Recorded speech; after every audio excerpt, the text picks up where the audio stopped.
नमस्कार मेरे प्यारे श्रोताओं, आज मैं आपके लिए एक ऐसी कहानी लेकर आई हूँ जिसमें आपको घर गृहस्थी के खट्टे मीठे रंग भी दिखेंगे और एक बिगड़ैल लड़के की अजब कहानी भी। आइए कहानी शुरू करते हैं। पुराने समय की बात है। कल्याणपुर नाम का एक गांव हुआ करता था, जहां हरिराम नाम का एक किसान रहता था। साथ में उसकी पत्नी भी रहा करती थी। उसका एक 7 साल का लड़का था जो ननिहाल में रहता था। उसका नाम मोहन था। उसके नाना नानी चंदनपुर के थे। उनकी एक ही बेटी थी, कोई बेटा नहीं था।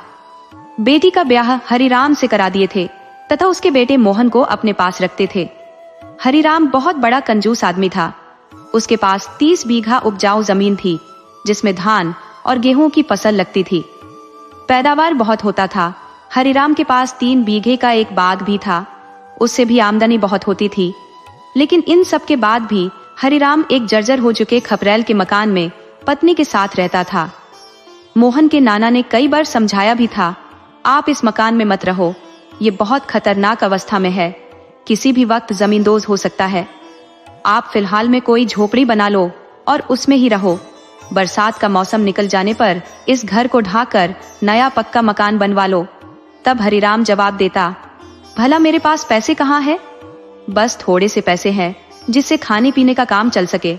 तब मोहन के नाना ने बेटी को सलाह दी, तुम मेरे साथ गांव चलो, जब हरिराम मकान बनवा लेगा तब चली आना। तो बेटी भी पिता के साथ जाने से इनकार कर गई। खेती का सीजन है, यहाँ आदमी की जरूरत है। इस वक्त अपने पति को अकेले छोड़कर नहीं जा सकती। तो बेटी पर नाराज हो मोहन के नाना अपने गांव चंदनपुर लौट आए। मगर दूसरे दिन जो अनहोनी थी हो गई। जिस बात का डर मोहन के नाना को था वही हो गया। जर्जर मकान आधी रात में भरभराकर ढह गया और हरिराम पत्नी सहित उसमें दबकर मर गया। उसने उस मकान में 20 साल की कमाई जमीन के अंदर दबाकर रखी थी। हरिराम के साथ ही वो जमीन में दबा रह गया। बहुत कठिन मेहनत के बाद, 4 दिन के प्रयास के बाद हरिराम का और उसकी पत्नी का मृत शरीर मलबे से निकाला जा सका।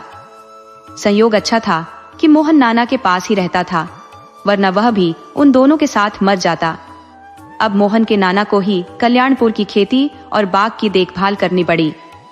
उन्हें लगा कि वह इतनी लंबी खेती नहीं संभाल पाएंगे, तो वहां खेत और बाग पहले ही पट्टे पर देने का विचार कर लिया।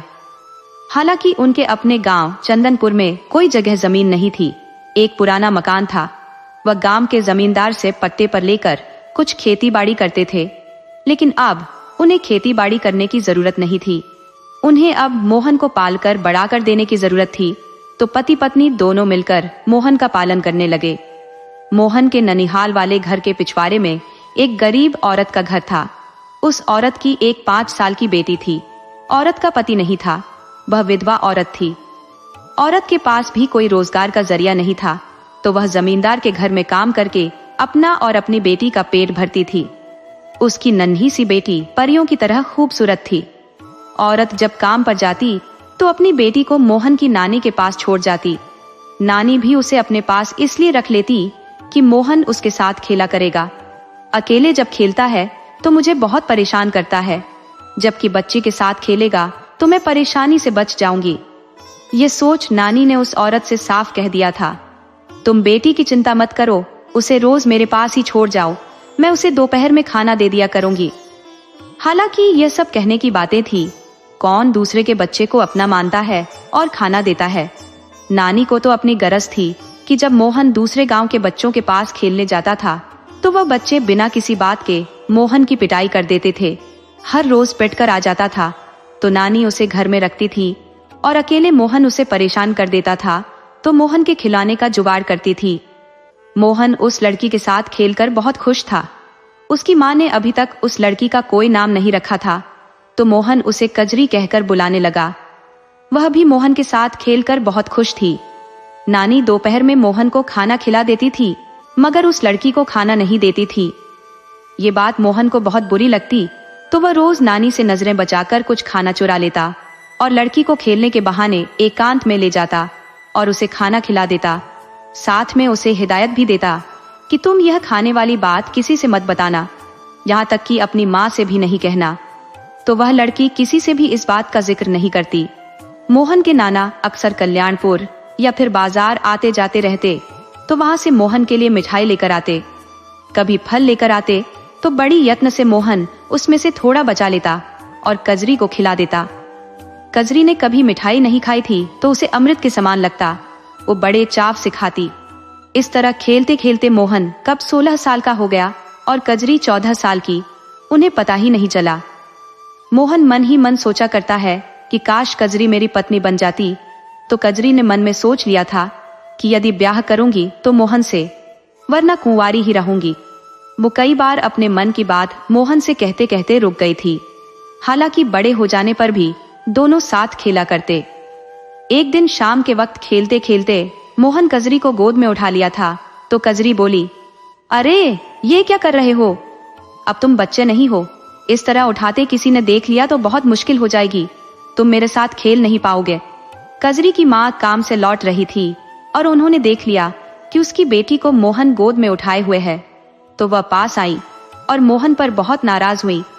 तुम यही सब मेरी बेटी के साथ करते हो, बढ़कर गधा हो गए हो और बच्चियों के साथ छेड़खानी करते हो। मोहन रंगे हाथ पकड़ा गया था। वह तो रोज कजरी को गोद में उठा लेता था, मगर एकांत में जहां उसे कोई नहीं देख पाता था। मगर आज उसे उसके घर के सामने ही उठा लिया था तो उसकी माँ ही नहीं, गांव की कई औरतों ने देख लिया था। वह कजरी की माँ को सलाह देने लगी, बेटी सयानी हो चली है, इसके पांव बहके, इसका कहीं ब्याह करा दो। उसके बाद अपने पति के कंधे पर बैठे, कोई कुछ नहीं कहेगा। मगर यहाँ मोहन की गोद में बैठ जाती है। वह हर वक्त इसे गले लगाता रहता है। यह अच्छी बात नहीं है, तुम्हारी बदनामी हो रही है। तुम इस बात का उलाहना मोहन के नाना को दे दो। अगर वह अपने नाती को नहीं मना करता तो इस बात को जमींदार से कहो और मोहन पर पंचायत बैठा दो। अब उस बदमाश का गांव में रहना ठीक नहीं। हमारे गांव में हर घर में लड़की रहती है, उसकी यही बुरी आदत रही तो किसी भी लड़की को गोद में उठा सकता है। कजरी की माँ कजरी को घर लाई और कई थप्पड़ लगाई और बोली, तेरी भी उसमें कम गलती नहीं है, तुम्हें अपनी इज्जत का जरा भी ख्याल नहीं है। तब कजरी बोली, माँ तुमने ऐसा क्या बुरा देख लिया जो नाराज हो रही हो? मोहन तो मुझे बचपन से गोद में उठाकर खिला रहा है, तुम खुद मुझे उसके गोद में दे देती थी। वो शुरू से अब तक मेरे साथ रहा है, उसने अब तक कोई ऐसा काम नहीं किया जिससे कि तुम्हारी या मेरी बदनामी हो। इसमें उलाहना देने जैसी कोई बात नहीं है। पड़ोसन इस बात से जलती है कि वह कभी उनकी लड़कियों को अपने साथ खेलने का मौका ही नहीं दिया। कजरी की माँ बोली, जब तुम बच्ची थी तब की बात दूसरी थी, अब तुम सयानी हो, वह भी सयाना है। तुम्हें मर्दों की परछाई से भी दूर रहना चाहिए। और रही खेलने की बात तो वह निकम्मा है, उसे अपने गांव जाकर अपने खेत में काम करना चाहिए, न कि उसे लुका छिपी का खेल खेलना चाहिए। कजरी की माँ बहुत गुस्से में थी। वो बेटी से बोली, तू अब घर में रहकर खेल नहीं खेलेगी, बल्कि मेरे साथ चलकर जमींदार के घर काम करेगी। मैं तुझे जमींदार के घर साथ लेकर चलूंगी। तुझे खबर भी है कि तेरा ब्याह करना है और मैं सिर्फ उतना कमा पाती हूँ कि घर का खर्च चला सकूं। इतना कहकर वो मोहन के नाना के पास गई और बोली, आप अपने नाती मोहन को समझा दो कि मेरी बेटी से दूर रहे। वो मेरी बेटी से ऐसी गलत हरकत करने लगा है कि मैं उसे बता नहीं सकती। अच्छा रहेगा आप उसे कल्याणपुर भेज दो, वहां वह अपने घर गृहस्थी संभाले। मोहन के नाना बोले, ठीक है मैं समझा दूंगा, मगर अब पूरे गांव के लड़कों को तो समझा नहीं सकता। तुम्हें भी खुद चाहिए कि बेटी को कुछ गुण सिखाए। वो जवान हो गई है और लड़कों के साथ लुका छिपी का खेल खेलती है। उसे अपने घर में बंद करके रखो। जवान लड़की को छुट्टा नहीं छोड़ना चाहिए। लड़कों का तो कुछ नहीं जाएगा, मगर तुम्हारी नाक कट जाएगी। मोहन के नाना ने कम बात में समझा दिया था कि तुम अपनी बेटी को ही संभाल कर रखो, फूल को सुरक्षित रख दो, भंवरा नहीं मंडराएगा। हालांकि ऐसी बात नहीं थी कि नाना मोहन से कुछ नहीं कहने वाले थे। वो मोहन से बोले, मोहन अब तो बड़ा हो गया है, फिर भी छोटे बच्चों की तरह खेलता रहता है। देखो तुम्हारे पास 30 बीघा जमीन है, 3 बीघे का बाग है। मैंने तेरे लिए कल्याणपुर में एक घर भी बनवा दिया है। वह पक्के ईंट का घर है, उसे अब गिरने ढहने का डर नहीं है। अब मैं चाहता हूँ कि खेत पट्टे पर नहीं दिया जाए, बल्कि खेती तुम खुद करो। मोहन बोला, नाना वह सब मुझसे नहीं हो पाएगा, मैं यही ठीक हूँ, मुझे कहीं नहीं जाना है।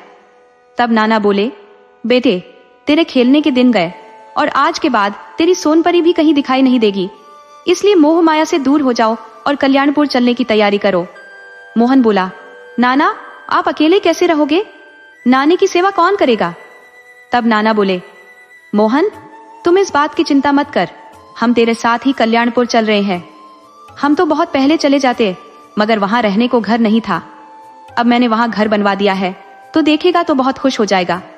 ऊपर से हमें तेरा ब्याह भी करना है। मोहन बोला, नाना मुझे ब्याह नहीं करना है।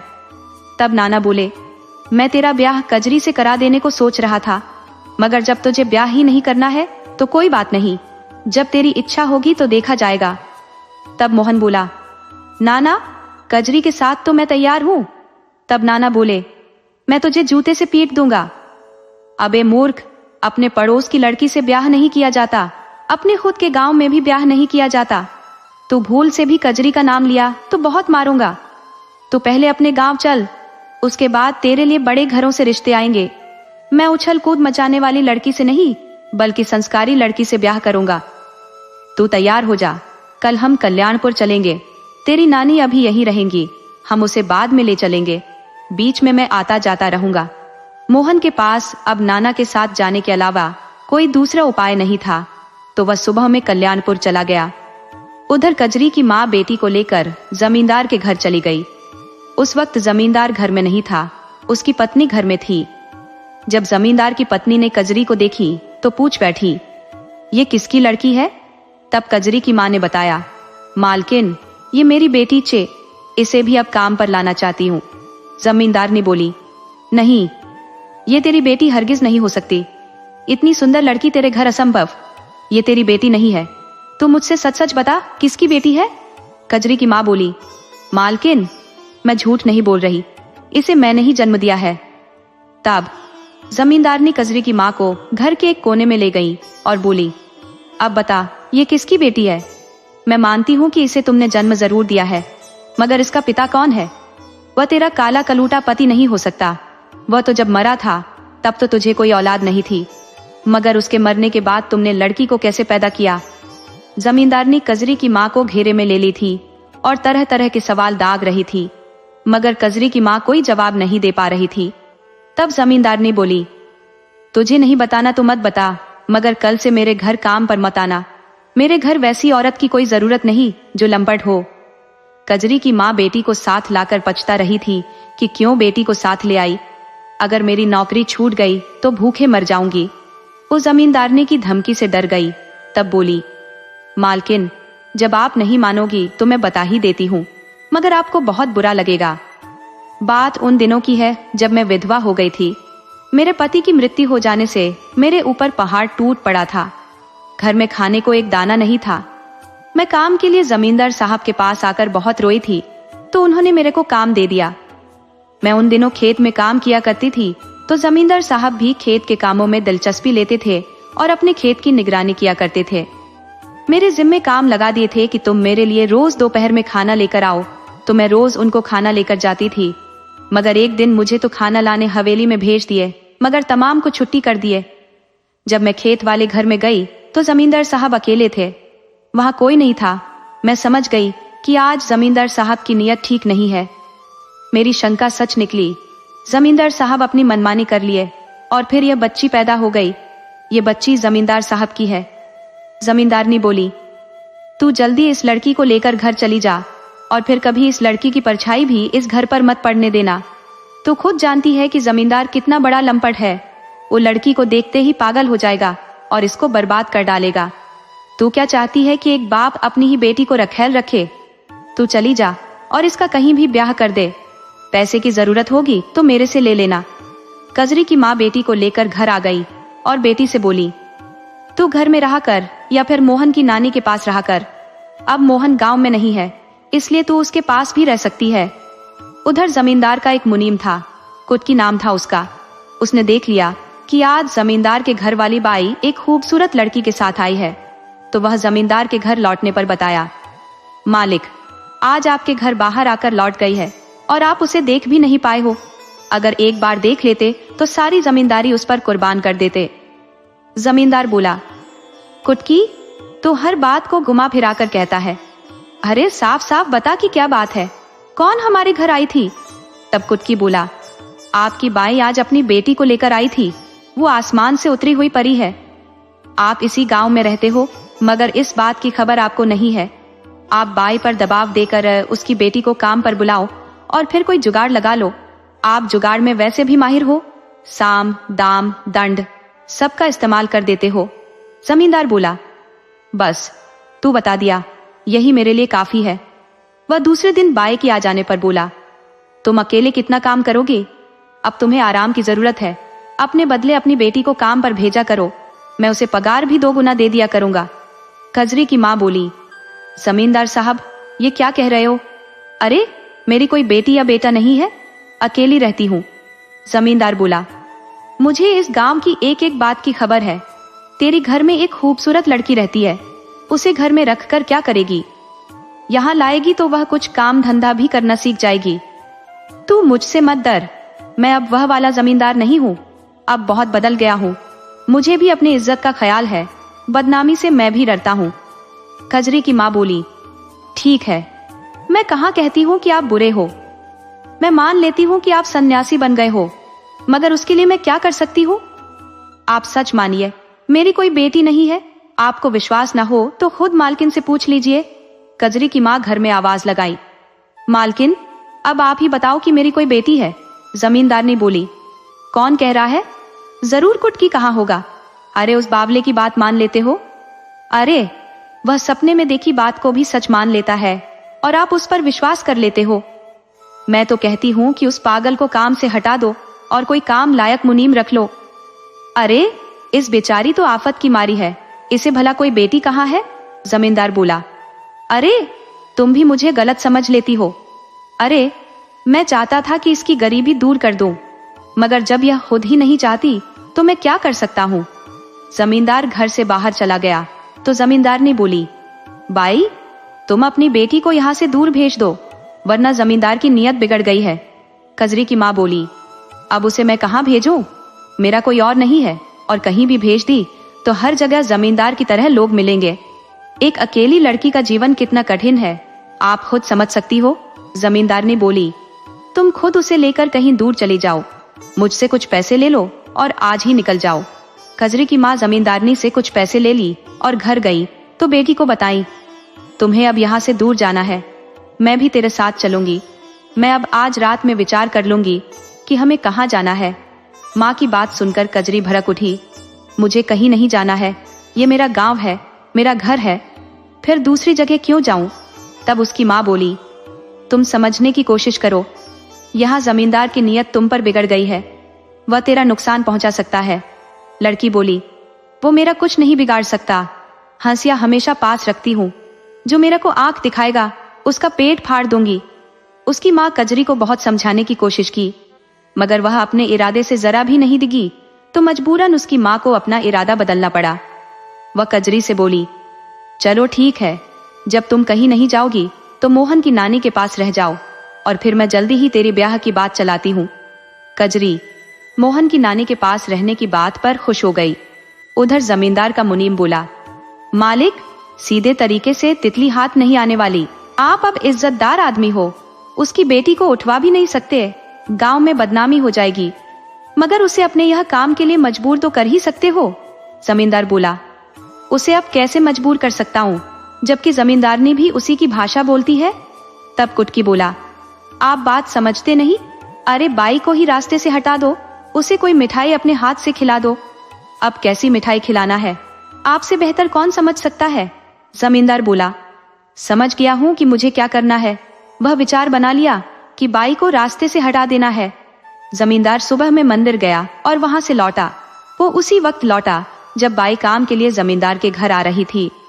जमींदार उसे देखते ही बोला, यह लो, पहले प्रसाद खा लो, उसके बाद काम पर लग जाना। कजरी की माँ प्रसाद का अपमान नहीं करना चाहिए, वह प्रसाद लेकर खा गई। प्रसाद खाते ही वह बेहोश होकर गिर पड़ी। उस प्रसाद में इतना खतरनाक विष मिलाया गया था कि कुछ देर में ही कजरी की माँ मर गई। यह खबर तुरंत कजरी को मिली कि अचानक से उसकी माँ मर गई है, तो वह भागकर माँ के पास पहुंच गई। वो जार बेजार रोए जा रही थी, तो जमींदार उसे अपनी नजर से टोल रहा था कि एक झटके में शिकार खुद ब खुद हाथ में आ गया। वह झूठी सांत्वना कजरी को देने लगा, तुम अपने को अकेली मत समझो, मैं तेरे साथ हूँ। तुझे अब कहीं जाने की जरूरत नहीं, मेरे घर में रहो, मैं तुझे सभी सुविधा दूंगा। जमींदार अपने लोगों से कजरी की मां का दाह संस्कार करा दिया तथा कजरी को अपनी हवेली में रहने का प्रबंध कर दिया। लेकिन जमींदार की पत्नी जमींदार के हर चाल को समझ गई थी। वो कजरी से बोली, तू बहुत बुरी तरह फंस गई है। तेरी माँ खुद से मरी नहीं है, बल्कि जमींदार ने जानबूझकर मारा है। वह तुझे हर हाल में पाना चाहता है, मगर मैं तुमको उससे बचाना चाहती हूँ। मैं नहीं चाहती कि बेटी अपने ही बाप के हवस की भेंट चढ़ जाए। कजरी बोली, आप ये क्या कह रही हो? मैं भला जमींदार की बेटी कैसे हो सकती हूँ? तब जमींदारनी ने सारी बात कजरी से बता दी और बोली, तू यहाँ से दूर भाग जा। कजरी बोली, मैं अब कहाँ जाऊं? मेरा अब और कोई नहीं है। तब जमींदारनी बोली, तुम दिमाग पर जोर लगाओ, कोई न कोई तो तुम्हारा जरूर होगा। कजरी दिमाग पर जोर लगाई तो उसे मोहन के सिवा कोई नजर नहीं आया, तो मन में सोच ली कि वह मोहन के गांव कल्याणपुर चली जाएगी और उससे ही अपने लिए आसरा मांगेगी। जमींदारनी ने कजरी के भागने में सहयोग कर दिया तो कजरी रात में ही भाग गई। उधर जमींदार सोच रहा था कि वह माँ के दुख से थोड़ा उबर ले, तब उस पर विचार करूंगा। लेकिन जब सुबह में पता चला कि कजरी भाग गई है तो वह जमींदारनी पर आग बबूला हो गया। वो जमींदारनी से बोला, मेरा शिकार को तुमने ही भगाया है, मैं तुझे उसी तरह मार दूंगा जैसे दाई को निपटा दिया था। जमींदारनी बोली, कुछ तो शर्म करो। अरे कजरी तुम्हारी अपनी खुद की बेटी है, तुमने दाई से मिलकर उसे पैदा किया है। अरे तुम इतने गंदे आदमी हो कि मैं कह नहीं सकती कि इस गांव में तुम्हारी खुद की कितनी बेटियां हैं और तुम अपनी ही बेटियों पर बुरी नजर रखते हो। तुम्हारे साथ रहने में मुझे अब खुद से घृणा होने लगी है, मैं खुद मर जाना चाहती हूँ। उधर जमींदार को दाई के साथ के सभी वारदात याद हुआ है। उसे यह भी याद हुआ कि उसका पति मेरे यहाँ काम करते हुए मरा था, यानी कजरी सचमुच मेरी बेटी है। वो बहुत ग्लानि से भर गया। वो इतना टेंशन में आ गया कि अपने खेत के कुएं में कूदकर जान दे दिया। उधर सुबह में कजरी जब कल्याणपुर मोहन का घर पता करते हुए पहुंच गई तो मोहन अचंभित हुआ। तुम यहाँ कैसे आ गई? वहां सब ठीक तो है? तब कजरी सारी कहानी मोहन से बता दी। मोहन का नाना सोए सोए सब सुन रहा था। सारी बात सुनाने के बाद कजरी रोने लगी तो मोहन बोला, तू घबरा मत, तू घर के अंदर चलकर छिप जा। नाना से मुझे बहुत डर है कि तुम्हें यहाँ से भगा न दे। तभी मोहन के नाना बोले, तुम्हें छिपकर रहने की कोई जरूरत नहीं है, तुम अब मेरे सामने भी घर में रह सकती है। तुम्हें कहीं जाने की जरूरत नहीं है, न यहाँ किसी से डरने की जरूरत है। तू मोहन की बचपन की साथी है और अब यह साथ जिंदगी भर नहीं छूटने वाला है। मैं तेरा ब्याह मोहन से ही कराऊंगा, मगर मोहन की नानी के आने के बाद कल उसे लाने जाऊंगा। अब वह भी हमेशा के लिए यहीं रहेगी। इस तरह मोहन के नाना नानी आ गए और दोनों ने मोहन का ब्याह करा दिया। इस तरह दोनों 4-5 साल तक साथ रहे। उसके बाद उन्हें एक बेटा हुआ। मोहन के नाना ने उसका नाम बांके रख दिया। बांके एक अलग विचार का था। जैसे जैसे बड़ा हुआ तो उसे गाय और भैंस से लगाव हो गया। वो एक गाय खरीद देने पर दबाव बनाने लगा तो मोहन ने अपने नाना से कहकर 3 भैंस और एक गाय खरीदवा दी। बांके का मन गाय और भैंस चराने में खूब लगता। गांव में बहुत से चरवाहे थे जो अपने अपने पशुओं को लेकर पास के जंगल में चले जाते थे और दिन भर पशुओं को चराते थे, तो बांके भी साथ हो लेता था। समय ने करवट लिया और बांके जवान हो गया। मोहन उसे समझाता, देखो हम जमीन वाले हैं, खेती हमारा मुख्य पेशा है, तुम पशु चराना छोड़ो, ये चरवाहों का काम है। हम किसी को 1 साल के लिए 1 बीघा खेत देकर चरवाहा रख सकते हैं, खुद से चरवाही करने का क्या मतलब। तब बांके बोलता कि चरवाही में एक अपना अलग मजा है। वो भैंस की चरवाही ही मन लगाकर करता रहा।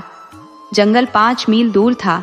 रोज भैंस के साथ जंगल चला जाता और शाम में आ जाता। जब वह 10 साल का था तब उसका एक अपना अलग मजा था। भैंस की पीठ पर बैठकर भैंस चराने चला जाता और भैंस ही उसे घर लाती थी। वह अपने को किसी राजा से कम नहीं समझता था। भैंस उसके लिए हाथी लगती थी। मगर अब बड़ा हो गया था तो भैंस की सवारी नहीं कर सकता था, तो पैदल ही जाता था। उधर जंगल के पार एक गांव था ध्यानपुर, जहां झगड़ू नाम का एक धोबी पत्नी के साथ रहता था। वह आसपास के गांवों में जाता और कपड़े इकट्ठा करके लाता, उसे साफ करता, सुखाता और फिर उसे बांटने ले जाता। मगर इस काम में उसे बहुत कष्ट होता। उसकी पत्नी कब से कह रही थी, आप एक गधा खरीद लो, ये गंदे कपड़े कब तक सिर पर ढोते रहोगे? आप किसी तरह कुछ कर्ज भी हो जाए तब भी एक गधा खरीद लो। पत्नी की बात मानकर झगड़ू एक गधा खरीद लिया। वो दूर गांव से गधा खरीद लाया था।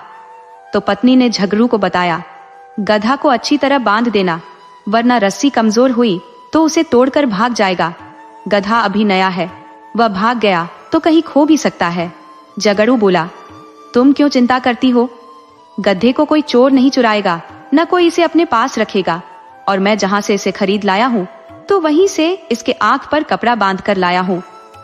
झगड़ू अब मजे से गधे की सवारी कर घुमा करता, गधे पर लाद कर कपड़े ले जाता और ले आता। इस तरह उसे 1 माह बीत गया। अब वह रात में गधे को साधारण रस्सी से भी बांध कर छोड़ देता। एक रात को गधा घर से बाहर बैठा था कि कहीं से गधे की रेंकने की आवाज सुनाई पड़ी, तो झगड़ू का गधा भी रेंक पड़ा और जोर लगाकर रस्सी तोड़ दिया और भाग चला। रात के वक्त झगड़ू उसे पकड़ नहीं पाया। उसे समझ ही नहीं आया कि किधर चला गया। पत्नी उसी वक्त झगड़ू पर नाराज हुई, आपने मेरा कहा नहीं माना। मैं रोज कहती रही कि गधे को तगड़ी रस्सी में बांधो, मगर आप हो कि मेरी बात सुनते ही नहीं हो, और जब सुनते हो तब तक नुकसान हो गया रहता है। अब जाओ ढूंढो गधे को, मुझे नहीं लगता कि मिल पाएगा। उधर गधा भागा तो सीधे जंगल के इस पार चला आया। बाकी जब सुबह अपने मवेशियों को लेकर जंगल की तरफ जा रहा था कि उसे एक गधा दिख गया। वह विचार किया कि यह गधा मेरे काम का हो सकता है, बशर्ते ये किसी आसपास के धोबी का न हो, वरना आकर ले जाएगा। वो गधे को अपने मवेशियों के साथ जंगल में चराने ले गया तो गधा दिन भर आराम से चरता रहा। शाम होने पर वह मवेशियों के साथ लौट पड़ा तो बाकी गधे पर बैठने का प्रयास किया। गधा कोई उछल कूद नहीं किया तो बाकी गधे पर बैठ गया और घर चला आया। मवेशियों के साथ गधा देख मोहन बोला, बांके, तुम ये गधा कहां से ला दिया? तब बांके बोला, ये गधा मुझे दहेज में मिला है, ये दहेज वाला गधा है। मोहन बोला, अब तुमसे कौन फालतू बात करे? अगर ब्याह का शौक है तो 1-2 हफ्ते में ब्याह करा देता हूँ। तुम्हें गधा क्या, मैं घोड़ा दिलवा दूंगा। अरे, जब सवारी करने का शौक है तो घोड़ा ले लो, गधे पर बैठकर घूमोगे तो तुम्हारी बेइज्जती हो जाएगी। बांके बोला, नहीं, हमारी कोई बेइज्जती नहीं होगी, क्योंकि मुझे गधे पर बैठकर किसी गांव में नहीं जाना है, बल्कि जंगल जाना है। वो दूसरे दिन गधे पर बैठा और जंगल चला गया। उसे बहुत मजा आया। सोचा कि अब इस गधे को कोई ढूंढता हुआ आया तब भी नहीं लौटाऊंगा, बहुत सीधा गधा है। ये बात जबरी दादी से कह दिया। जबरी गांव की ही एक दबंग औरत थी। वह एक भैंस रखी थी और अपने पति को खेती के काम में लग जाने पर खुद भैंस को जंगल में ले जाकर चराती थी। उसे लोग दादी कहते थे, मगर नहीं थी। उसका नाता गांव में सबसे ऊंचा था। बांके उसी से सलाह लिया कि यह गधा बहुत सीधा है। तब वह बोली, सीधा नहीं रहता तो इसका नाम गधा ही क्यों रहता? इसे लोग शेर भी तो कह सकते थे, लेकिन सीधा है इसलिए गधा है। तुम अब शौक से इसकी सवारी करो। जिस किसी का है वो इसे लेने यहाँ तक नहीं आ पाएगा। यह तो निश्चित है कि यह गधा किसी जमींदार का नहीं है, बल्कि किसी धोबी का है। वह इस गधे को गांव-गांव तलाश करेगा, मगर जंगल में हमारे मवेशियों के पास नहीं आएगा। उसे पता होगा कि चरवाहे गधे साथ में नहीं रखते। इस तरह 1 माह गुजर गया, मगर गधे की खोज खबर कोई नहीं लेने आया। तो बांके निश्चिंत हो गया कि अब कोई नहीं आएगा, ये गधा हमारा है। उधर धोबी झगड़ू का हाल बेहाल हो गया था। वह सारा काम छोड़कर 1 माह से गधे की तलाश में लगा था। वो गांव-गांव घूमकर पता लगा रहा था कि मेरा गधा इस गांव में आया है, लेकिन उसे कहीं ही गधे का पता नहीं चला। ऐसा आसपास का कोई गांव नहीं जहां झगड़ू न गया हो। वो उस स्थान पर भी गया जहां से गधा खरीद लाया था, लेकिन गधे का कोई अता पता नहीं चला। तो थक हार कर घर आ गया। वह पत्नी से बताया, मैंने कोई गांव नहीं छोड़ा है, सब जगह पता लगा लिया। मुझे लगता है मेरा गधा किसी ने चुरा लिया है और बहुत दूर लेकर चला गया है। मेरी तो तकदीर ही खराब है, मेरे भाग्य में गधा था ही नहीं। तब झगड़ू की पत्नी बोली, दिल छोटा मत करो, किसी के भाग्य में गधा नहीं होता। गधा लोग सुविधा के लिए रखते हैं। मुझे पूरा विश्वास है कि गधे की चोरी कोई नहीं करेगा। आप फिलहाल काम में लग जाओ और बीच बीच में समय निकाल कर गधे का पता लगाते रहो। बेशक साल भर लग जाए, लेकिन कहीं न कहीं गधा जरूर मिलेगा। अब झगड़ू अपने काम में लग गया, मगर जब कभी खाली होता तो एक बार गधे ढूंढने निकल जाता। उसे अब विश्वास हो गया था कि गधा कहीं नहीं मिलने वाला, मगर पत्नी का दिल नहीं तोड़ना चाहता था। वह अपनी पत्नी से बहुत प्यार करता था, इसलिए उसकी बात मानकर गधा ढूंढने के बहाने दूसरे गांव निकल जाता। इधर बांके मस्ती के साथ गद्दे पर बैठकर रोज घर आता और जंगल में भैंस चराने जाता। अब उसे गद्दे को अपने पास रखे 6 महीने से ज्यादा हो गए थे। अब मान चुका था कि गधा मेरा है। उधर झबरी दादी को एक दिन मायके जाने की इच्छा हुई तो बांके से बोली, बांके 3-4 दिन तुम मेरी भैंस की रखवाली कर दे, मैं मायके से घूम कर आ जाती हूँ। बांके बोला, दादी मैं तुम्हें चरवाहा दिखता हूँ? अरे मैं चरवाहों का सरदार हूँ, शाही सवारी से निकलता हूँ। मैं जब कभी खुद की भैंस की रखवाली नहीं करता तो तुम्हारी कैसे कर सकता हूँ? अब मुझसे भैंस रखवाले की बात मत करना। जबरी बोली, तेज मत बनो, वरना तेरी सवारी हाथ से निकलते देर नहीं लगेगी। अब अपनी मंडली में जानबूझकर विभीषण मत पैदा करो, वरना तुम्हारी लंका जल जाएगी। बांके बोला, अरे जा, इस तरह की धमकी किसी और को देना। मैं तेरी खटारा भैंस की रखवाली नहीं करने वाला। जैसी खटारा तू खुद है वैसी भैंस पाल रखी है। जबरी अपने लिए खटारा शब्द सुनकर गुस्से से लाल पीली हो गई। उसे गांव के लोग दादी तो कह जरूर देते थे, मगर उससे यह भी कहते थे, हम भले रिश्ते नाते के अनुसार तुम्हें दादी कहते हैं, मगर तुम बिल्कुल जवान हो, अभी तेरी उम्र ही क्या है, काश हम तुम्हें भाभी कह पाते। तब जबरी बोली, सबके सामने दादी ही बोलना, मगर अकेले में भाभी भी कह दोगे तो मैं बुरा नहीं मानूंगी। अब बांके ने आज उसके लिए नया शब्द इस्तेमाल कर दिया था। वो भड़क गई। उसे मायके जाना था तो दूसरे दिन ही मायके के लिए निकल गई। भैंस उसकी घर में बंधी रह गई। उसे मायके से 1 हफ्ते बाद आना था, मगर एक रात रहकर फिर वापस चल पड़ी। मायका दूर था और जंगल पार था। जब वो मायके से लौट रही थी तो बहुत तेज धूप के कारण एक पेड़ के पास खड़ी हो गई। उस पेड़ के पास पहले से एक आदमी खड़ा था। जबरी पूछ बैठी, भैया कहाँ जाओगे? तब वह आदमी बोला, मुझे खुद पता नहीं कि कहाँ जाऊंगा। जबरी बोली, अजीब आदमी हो, ऐसा भी कहीं होता है कि मुसाफिर को मंजिल का पता नहीं होता। लगता है पत्नी से लड़कर आए हो। तुम्हें पत्नी से नहीं लड़ना चाहिए, तुम नहीं जानते पत्नी की कीमत। 2 दिन दूर रहकर देख लो, तुम्हें पता चल जाएगा। वो आदमी झगड़ू था। बोला, बहन जी आप बिना सोचे समझे नाराज होती हो। अरे मैं पत्नी से लड़कर नहीं आया हूँ, बल्कि पत्नी की आज्ञा का पालन कर रहा हूँ। मैं पत्नी से इतना प्यार करता हूँ कि उसे कांटे चुभ जाते हैं तो मुझे दर्द होने लगता है। दरअसल 7-8 महीने पहले मैंने एक गधा खरीदा था। गधा 1 महीने में कहीं भाग गया या फिर किसी ने चुरा लिया। मैं कई महीने तक ढूंढने के बाद इस नतीजे पर पहुंचा कि गधा अब मुझे नहीं मिलने वाला, मगर पत्नी को विश्वास है कि गधा मिल जाएगा। अब उसकी बात मानकर हर हफ्ते घर से निकलता हूँ, मगर समझ नहीं आता कि गधा खोजने कहाँ जाऊं। जबरी बोली, तुम्हारी पत्नी बिल्कुल ठीक कह रही है कि गधा तुम्हें मिल जाएगा। उस गधे का पता मेरे पास है। मैं कल्याणपुर की हूँ। कल्याणपुर में मोहन नाम का किसान है। उसका एक जवान बेटा है जिसका नाम बांके है। बांके गधे को अपने पास रखा हुआ है। वो गधे पर बैठकर रोज सुबह जंगल में भैंस चराने चला जाता है और शाम में लौट आता है। जगरू बोला, मैं कल्याणपुर में 3-4 बार गया हूँ, मगर मुझे गधा नहीं मिला। अब समझा कि गधा गांव में रहता ही नहीं था, तो मिलता कहाँ से? मैं आज ही चलता हूँ और गधा मांग लाता हूँ। जगरू धोबी जबरी के साथ कल्याणपुर आ गया और फिर वहां से जंगल के लिए निकल गया। जंगल पहुंचकर देखा कि उसका गधा चर रहा है तो खुशी के मारे उछल पड़ा और बोला, मेरा गधा मिल गया, मेरा गधा मिल गया। बांके वहीं था। वह बोला, अरे ज्यादा खुश मत हो, ये गधा मेरा है, मेरी शाही सवारी है।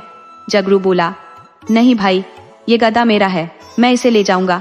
बांके बोला, गद्दे को हाथ मत लगाना, ये गधा मेरा है। जगरू बोला, आप मेरे से जबरदस्ती कर रहे हो, ये गधा मेरा है। आप तो किसान हो, भैंस गाय रखते हो, गद्दे का आप क्या करोगे? कोई भी किसान आदमी गधा नहीं रखता है। हाँ, ज्यादा शौक होने पर घोड़ा जरूर रख लेता है। बांके बोला, मैंने इसे खरीदा नहीं है, मुझे दहेज में मिला है, और दहेज का कोई भी सामान कितना प्यारा होता है, तुम तो जानते ही हो। इसलिए तुम मेरी बात को समझो और अपने घर लौट जाओ। बांके के पक्ष में और चरवाहों ने भी समर्थन किया। कि यह गधा इसी का है, इसे ससुराल से दहेज में मिला है। झगड़ू वहां अकेले पड़ गया, फिर भी साहस करके बोला, नहीं, ये गधा मेरा है, इसे अपने साथ लेकर जाऊंगा। तब बाके बोला, तुमने गधे को हाथ भी लगाया तो लठ बजा दूंगा, बेवजह पीटकर घर जाओगे। तुम्हारे लिए अच्छा यही है कि घर लौट जाओ। अब झगड़ू पिटाई की बात से डराया और घर लौट चला। वह कल्याणपुर के बाहर वाले रास्ते से दाम के लिए चल पड़ा कि पुनः झबरी मिल गई। बोली, क्या हुआ, गधा नहीं मिला? तब झबरू बोला, नहीं, वो आदमी गधा नहीं दे रहा, कह रहा है कि यह गधा दहेज वाला गधा है। तब जबरी बोली, अरे उसका अभी ब्याह कहाँ हुआ है? रही दहेज की बात तो उसके बाप को भी दहेज नहीं मिला है। अब तुम गांव लौट जाओ और अपनी पत्नी को भेजो, मेरे पास भेजना, मैं जंगल में भैंस चराते हुए मिलूंगी। झगड़ू घर लौट गया। जब पत्नी ने पूछा, क्या कहीं गद्दे का पता चला है? तब झगड़ू बोला, पता तो चल गया है, मगर जिस आदमी के पास है वह लड़ाई करने पर तैयार है। झगड़ू सारा किस्सा पत्नी को जब सुना दिया तो वह बोली, आप चिंता मत करो, उसे जब दहेज में गधा लेने का शौक है तो मैं उसका शौक पूरा करा दूंगी। मैं खुद उस आदमी से मिलती हूँ, वो गधा मुझे आज ही दे देगा, आप इसके लिए जरा भी चिंता मत करो। झगड़ू की पत्नी दूसरे दिन सुबह में ही जंगल में पहुंच गई और बांके से बोली, बांके बबुआ, ये गधा मेरा है, आप इसे लौटा दो। बांके बोला, नहीं नहीं, मैं भला इसे किसी को कैसे लौटा सकता हूँ, ये तो दहेज में मिला है। औरत बोली, बबुआ, अभी आपकी शादी नहीं हुई है तो फिर किसने पहले ही आपको दहेज में गधा अर्पण कर दिया? आपको यदि दहेज में इस गद्दे को रखना है तो मेरी ननद से आपको ब्याह करना होगा, मैं इस गद्दे को खुशी खुशी आपको दे दूंगी। बांके बोला, नहीं, मैं धोबी के यहाँ ब्याह कैसे कर सकता हूँ? औरत बोली, क्यों, क्या हुआ? आप धोबी का गद्दा दहेज में ले सकते हो, मगर धोबन से ब्याह नहीं कर सकते। लेकिन कोई बात नहीं, मैं आपका ब्याह आपकी बिरादरी में कराऊंगी और उस खुशी में इस गधे को आपको दहेज में दे दूंगी। आप अभी यह गधा दे दो और मैं आपके घर चलकर आपके ब्याह की बात करती हूँ। मैं अपने पड़ोस की बहुत खूबसूरत लड़की से आपका ब्याह कराऊंगी। ब्याह के नाम पर बांके का मन रंगीन हो गया। वह गधा धोबिन को लौटा दिया तो धोबिन ने भी अपना वादा निभाया। वह अपने पड़ोस की एक लड़की से बांके का ब्याह सेट करा दी। लड़की सचमुच खूबसूरत थी, मगर बहुत गरीब की बेटी थी। धोबिन ने लड़की की माँ को समझा दिया था, लड़का बहुत अमीर घर का है, मगर उसे चरवाहा बनने का शौक है। आपकी बेटी उसके शौक को हमेशा के लिए खत्म कर देगी। वह अपने किसानी में लौट आएगा। धोबिन बांके के पिता से मिलकर बांके का ब्याह तय करा दी। समय से बारात गई, गांव के लोग बाराती बनकर गए। तब धोबिन दहेज में लाकर अपना गधा दे दी। ये देखकर बांके के गांव के लोग भड़क उठे, ये क्या मजाक है?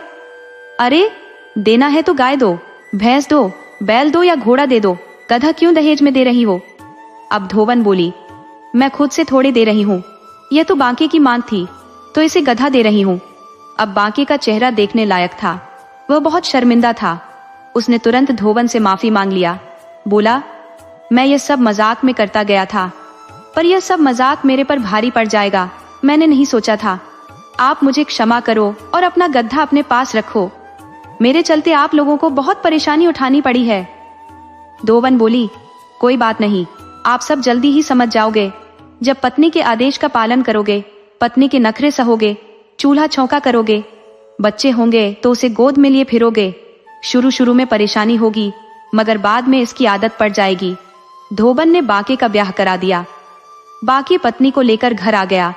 उसने 1 हफ्ते तक कोई बांके के काम में हस्तक्षेप नहीं की, मगर उसकी सास ने बहू को समझाया, बहू, तुम ही बांके को बदल सकती हो, यह भैंस की चरवाही करता है, जबकि हमारे घर में एक नौकर रहता है। उसे समझाओ कि वह खेती का काम देखे, भैंस तो नौकर भी देख सकता है। बांके की पत्नी बोली, सुना है आप चरवाहा हो? ये सुन बांके झेप गया, बोला, नहीं, वह तो शौक से चला जाता हूँ। पत्नी बोली, आपके चरवाही से खेती का कितना नुकसान होता है, आप कभी सोचे हो? आपके पास बाग है, खेत है, पैसे भी है, तो एक गौशाला खुलवा दो, 2-4 नौकर रख दो, आपका काम आसान हो जाएगा, मेरे लिए भी समय निकाल पाओगे। इस तरह पत्नी रोज कोई न कोई हस्तक्षेप करती रहती। कुछ महीने में बांके बहुत बदल गया, घर की सारी जिम्मेदारियां संभाल ली। इस तरह सभी खुशी खुशी रहने लगे। ये कहानी हमें सिखाती है कि कभी कभी छोटी छोटी जिद और मजाक भी जिंदगी में बड़े बदलाव ला सकते हैं। एक भोला भाला लड़का भी एक समझदार पत्नी के आने से जिम्मेदार बन सकता है।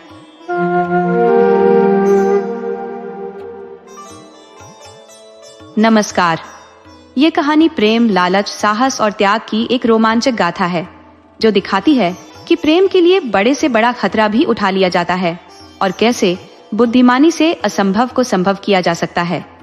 आइए कहानी शुरू करते हैं। प्राचीन काल की बात है। चंद्रपुर नाम का एक बड़ा राज्य हुआ करता था। वहां भृगु नाम के एक परम प्रतापी राजा राज करते थे। राजा अब बूढ़े हो चले थे, इसलिए वह अपने इकलौते राजकुमार विक्रांत को राज्य की गद्दी सौंप देना चाहते थे। मगर राजा पहले राजकुमार का विवाह कर देना चाहते थे। राजकुमार के लिए कई नगरों के राजाओं के यहाँ से उनकी राजकुमारियों के साथ विवाह के लिए रिश्ते आ रहे थे, परंतु विक्रांत अभी विवाह करना ही नहीं चाहता था। वह राजा का इकलौता पुत्र था और रानी का दुलारा था।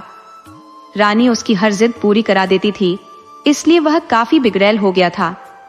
वह अक्सर अपने पिता को रंग महल में राज्य नर्तकी के साथ देखा करता था। राजा भृगु आशिक मिजाज थे, तो वह रात के वक्त नशा करते और रंग महल में बने राज्य नर्तकी के शयन कक्ष में ही सो जाते। यह सब रानी को भी पता था।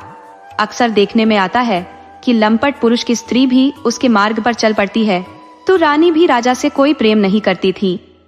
उनका भी ध्यान पराये पुरुषों पर था। हालांकि राजा रानी अब बूढ़े हो चले थे और राजकुमार जवान, तो माता पिता के गुण राजकुमार में आ गए थे। वह भी इधर उधर मुंह मारता फिरता था। राजा जल्दी से उसका विवाह चाहते थे, जबकि वह अभी आजाद रहना चाहता था। वह किसी एक नाव से नदी पार नहीं करना चाहता था। राजा भी इस बात को समझ रहे थे, इसलिए राजकुमार को सख्त हिदायत दे दी थी कि राज सिंहासन पर तभी बैठ पाओगे जब विवाह कर लोगे। राजकुमार को भी पता था कि सिंहासन तो उसके लिए सुरक्षित है। राजा को खुद ही एक दिन सिंहासन उसे देना पड़ेगा, इसलिए वह आजादी से घूमा करता। राज्य के पूर्व की तरफ एक जंगल था। उसमें एक भयानक राक्षस अपने परिवार के साथ रहा करता था, तो राज्य के लोग उस तरफ के जंगल में नहीं जाते थे।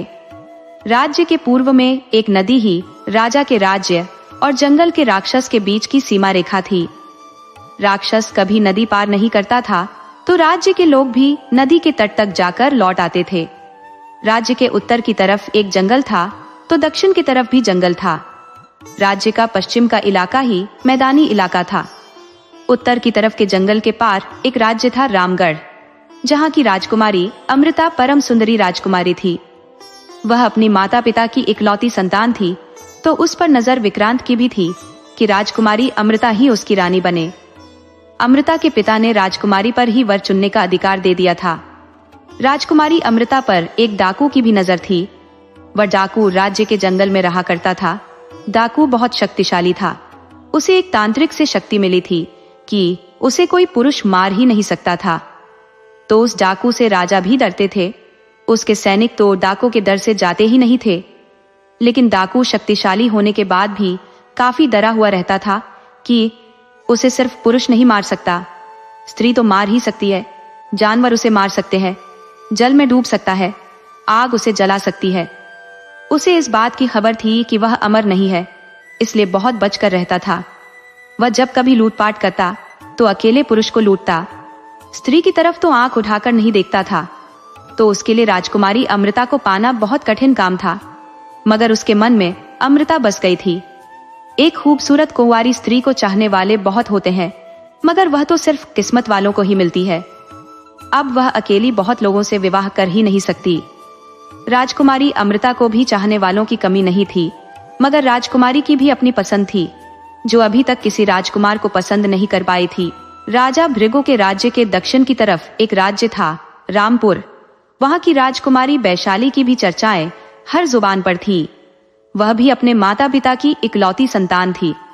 राजा ने घोषणा भी कर रखा था कि जिस किसी को राजकुमारी वैशाली पसंद कर लेगी और उससे विवाह कर लेगी, तो हम अपना राज्य उस राजकुमार को सौंप देंगे। विक्रांत की नजर में अमृता और वैशाली दोनों ही थी।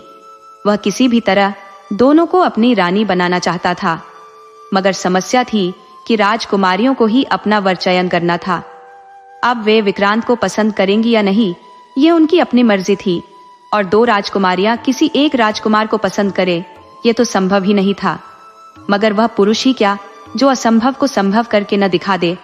राजकुमार विक्रांत पहले अमृता के चक्कर में पड़ गया तो अपने एक खास गुप्तचर को लगाया कि वह राजकुमारी अमृता पर नजर रखे। वह कब कहाँ जाती है या फिर अपने महल में ही बैठी रहती है। गुप्तचर राजकुमार का हासम खास था। वह जल्दी ही पता लगाकर बताया कि राजकुमारी रोज जंगल में शिकार को जाती है। उसे डाकू गड़बड़ सिंह से कोई डर नहीं है, बल्कि जब वह जंगल में जाती है तो डाकू चूहे की तरह छुप जाता है। आप इसी से अंदाजा लगा लो कि राजकुमारी कोई साधारण राजकुमारी नहीं है। राजकुमार बोला, बस मुझे इसी तरह की राजकुमारी की जरूरत है। मैं कल ही राजकुमारी से मिलने का प्रयास करूंगा। राजकुमार विक्रांत उत्तर के जंगल में चला गया। हालांकि वह बहुत डर रहा था। उसे डाकू गड़बड़ सिंह का डर लग रहा था। उसे पता था कि डाकू बहुत ताकतवर है, उसे लड़कर पार नहीं पाया जा सकता। हालांकि डाकू से उसका जंगल में कहीं सामना नहीं हुआ। हाँ, राजकुमारी अमृता जरूर मिल गई। वह अपने जंगल में दूसरे राजकुमार को देखकर भड़क गई कि तुम्हारी हिम्मत कैसे पड़ी हमारे जंगल में आने की? तुम मेरे जंगल में आकर शिकार कैसे कर सकते हो? तब राजकुमार विक्रांत बोला, राजकुमारी, आप मुझे गलत समझ रही हैं। मैं कोई शिकार करने नहीं आया हूँ। मैं तो शाकाहारी हूँ और जीव हिंसा के खिलाफ हूँ। मैं आपकी तरह मूक प्राणियों पर तीर नहीं चलाता। आप सोच सकती हो कि मूक प्राणी को भी हमारी तरह ही कष्ट होता होगा। उसके शरीर से खून निकलता है, वह तड़प तड़प कर मरता है और आप खुश हो लेती हो कि मैंने शिकार कर लिया। अरे, उस जीव के भी भाई बंधु होते हैं, माता पिता होते हैं। वह भी हमारी तरह अपने परिवार के सदस्य के बिछड़ने पर मातम मनाते हैं। परंतु आपको क्या? जीव हिंसा होती है तो होने दो, किसी की जान जाती है तो जाने दो। आपकी जीभ को स्वाद मिलनी चाहिए। राजकुमारी बोली, राजकुमार, मुझे क्षमा करो। मैं समझी थी कि आप शिकार करने आए हो, मगर आप तो शाकाहारी हो। मुझे अब आपके जंगल में आने से कोई शिकायत नहीं है। आप हमारे जंगल में आ जा सकते हो। आपसे मिलकर मैं अति प्रसन्न हुई। मुझे आज तक कोई नहीं मिला जो इतनी निर्भीकता से समझा सके कि जीव हिंसा गलत है। मनुष्य को जीव हिंसा करनी ही नहीं चाहिए। मैं आज से कोई हिंसा नहीं करूंगी और मांसाहार भी नहीं करूंगी। आपने मेरा जीवन का रुख ही बदल दिया है। मैं आपसे प्रार्थना करूंगी कि आप रोज हमारे जंगल में आया करें और कोई न कोई हमें सीख दे दिया करे। मैं आपके गुरु को भी प्रणाम करती हूँ कि जिसने इतनी महत्वपूर्ण शिक्षा दी। राजकुमार बोला, राजकुमारी, मैं अवश्य आऊंगा। मैं भला आपकी आग्रह को कैसे ठुकरा सकता हूँ। इस तरह राजकुमार विक्रांत अब जंगल में रोज आने जाने लगा। राजकुमारी भी अब विक्रांत से मिले बगैर रह नहीं पाती थी। दोनों का यह हृदय मिलन प्यार में बदल गया तो राजकुमार एक दिन कह उठा कि राजकुमारी, अब इस तरह छुप छुप कर मिलना ठीक नहीं। मैं नहीं चाहता कि आपके लिए कोई एक शब्द भी बदनामी की बात बोले। आप इजाजत दो तो मैं आपसे विवाह करना चाहता हूँ। राजकुमारी बोली कि आपसे जुदा होकर मैं जी ही नहीं सकती और मेरे पिता ने तो इच्छा से वर चयन करने को बोल भी रखा है। आप कल पूरी तरह एक दूल्हे की तरह सज धज कर आइएगा। मैं आपको अपने साथ राजमहल ले चलूंगी। राजकुमार बोला, अवश्य राजकुमारी, मैं कल जरूर आऊंगा। राजकुमार और राजकुमारी की बात छुपकर डाकू गड़बड़ सिंह सुन रहा था। उसके मंसूबे पर पानी फिर रहा था। उसे लगा कि कल राजकुमारी उसके हाथ से निकल जाएगी। दुल्हन बनाने की उम्मीद तो तभी तक रहती है जब तक कि लड़की कुंवारी है। विवाहिता को दुल्हन बनाने को कौन सोच सकता है। डाकू दिमाग दौड़ाने लगा कि अब क्या करूं। उसे जल्दी ही समाधान मिल गया। उसे राजकुमारी के मिलने का सूत्र मिल गया। दूसरे दिन वह राजकुमार के रास्ते में घात लगाकर बैठ गया। राजकुमार खूब सज धज कर घोड़े पर सवार होकर जंगल में चला आया। डाकू इसी फिराक में था कि राजकुमार को किसी तरह अपने काबू में कर ले। उसके बाद राजकुमारी नाक रगड़ती हुई उसके पास आ जाएगी और उसकी बात मानने को तैयार हो जाएगी। हुआ भी ऐसा ही। डाकू राजकुमार को अचानक से अपने कब्जे में ले लिया और एक पेड़ में बांध दिया। राजकुमारी भी राजकुमार को वचन दे चुकी थी कि वह जंगल में आएगी और राजकुमार को साथ लेकर अपने राजमहल जाएगी। मगर जब राजकुमार के पास पहुंची तो वहां का नजारा ही बदल गया था। राजकुमार को डाकू ने पकड़कर एक पेड़ में बांध दिया था। डाकू राजकुमारी को देखते ही राजकुमार के गर्दन पर तलवार रख दिया और बोला कि राजकुमारी, तुम यदि अपने प्रेमी की जान सलामत चाहती हो तो तुम्हें मुझसे विवाह करना होगा। राजकुमारी बोली, डाकू, तुम राजकुमार को छोड़ दे, ये अब भी मेरा कोई नहीं है, मैं इससे कोई प्रेम नहीं करती। तो झूठे किसी निर्दोष राजकुमार की हत्या मत कर, वरना तू भी मेरे हाथों मारा जाएगा। तो छोड़ दे राजकुमार को। डाकू बोला, राजकुमारी, जब तुम्हें राजकुमार से कोई प्रेम नहीं है तो तकलीफ क्यों हो रही है, दिल क्यों जल रहा है, अचानक से इस पर दया क्यों आ रही है? राजकुमारी बोली, तू बहस मत कर, राजकुमार को छोड़ दे। डाकू बोला, अब मैं इसे जिंदा नहीं छोड़ूंगा, इसे कई छोटे छोटे टुकड़ों में काटूं, चील कौमों को खिलाऊंगा। वह तलवार को राजकुमार पर वार करने के लिए ऊपर उठाया। तब राजकुमारी बोली, रुक जाओ, राजकुमार को मत मारो, मैं तुमसे विवाह को तैयार हूं। डाकू बोला, ज्यादा चतुर मत बनो, पहले अपनी तलवार दूर फेंक दो, फिर मैं तुम्हें अपने साथ अपने निवास स्थान ले चलूंगा, तेरी आंख पर पट्टी बांध कर ले जाऊंगा। राजकुमारी बोली, इससे कोई फायदा नहीं होने वाला। अरे, जब मैं खुद कह रही हूं कि तुम्हारी पत्नी बनूंगी तो तुम्हारी पत्नी बनूंगी, मगर जब तक तुम मुझे पत्नी मानोगे नहीं तब तक फिर पत्नी बनूंगी कैसे? क्या कोई अपनी पत्नी के आंख पर पट्टी बांधता है? पति पत्नी के रिश्ते में कोई धोखेबाजी नहीं चलती। मैं तभी तुम्हारी पत्नी बनूंगी जब तुम मेरे साथ कोई पशु लाओगे। डाकू राजकुमारी को साथ लेकर चला गया। राजकुमार चिल्लाता रह गया कि राजकुमारी, भले ही मुझे मर जाने दो, मगर मेरे आंखों के सामने डाकू की पत्नी मत बनो, आत्मसमर्पण मत करो। राजकुमारी ने भी राजकुमार की तरफ एक बार पलटकर भी नहीं देखा। राजकुमार पेड़ से बंधा छटपटा रहा था। विधाता का विधान भी अजीब है, उनकी लेखनी को कोई ताकत से मिटा नहीं सकता। वह हर समस्या का समाधान पहले से तय करके रखते हैं। जंगल में एक रीछ ने एक बंदर के बच्चे को मार दिया था। उस रीछ के पीछे सैकड़ों बंदर लग गए थे। वह अपनी जान बचाने के लिए डाकू की झोपड़ी में छुप गया था। इस बात की खबर डाकू को नहीं थी। वह जो ही अपनी झोपड़ी में राजकुमारी के साथ प्रवेश किया, रीछ डाकू पर हमला बोल दिया। डाकू की तलवार हाथ से छूटकर दूर जा गिरी। उसे झट से राजकुमारी ने उठा लिया और बिना समय गंवाए डाकू की गर्दन काट डाली। रीछ तो एक बार डाकू पर हमला कर भाग गया था।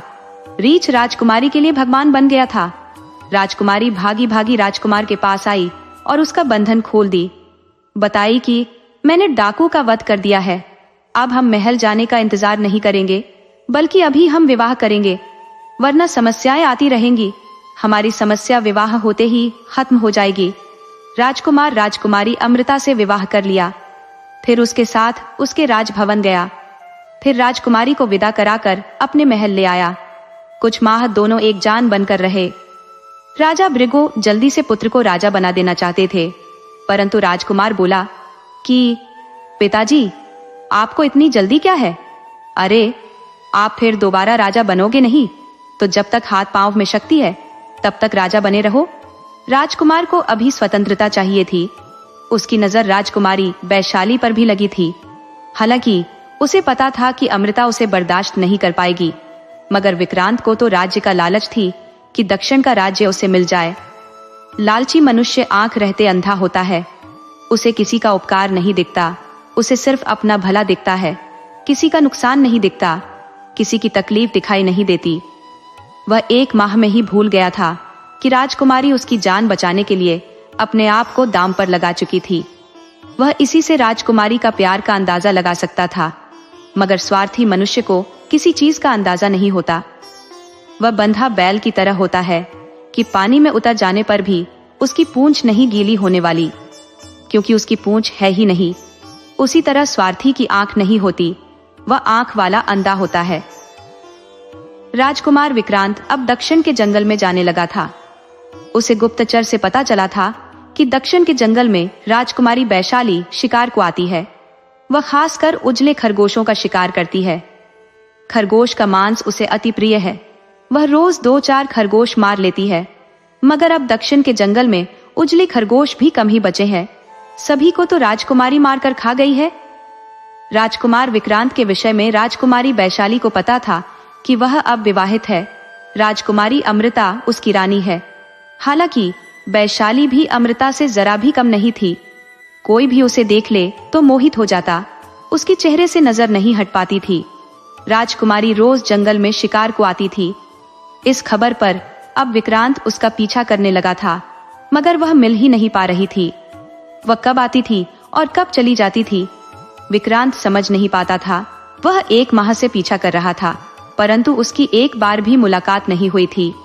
मौसम जाड़े का आधा गुजर चुका था। विक्रांत जंगल में चला गया था, तभी काले काले बादल घिर आए थे। जाड़े के मौसम की बरसात काफी खतरनाक होती है। कब ओले गिरने लगे कोई नहीं जानता। यदि शरीर पर समुचित वस्त्र न हो तो आदमी के भीग जाने से जान भी जा सकती है। विक्रांत को लगा कि हमें आज जल्दी ही महल लौट जाने चाहिए। मौसम का कोई ठिकाना नहीं कि क्या करेगा।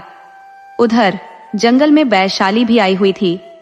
राजकुमार महीनों के प्रयास के बाद आज दूर से राजकुमारी का एक झलक देख पाया था। वह जंगल में प्रवेश कर गई थी।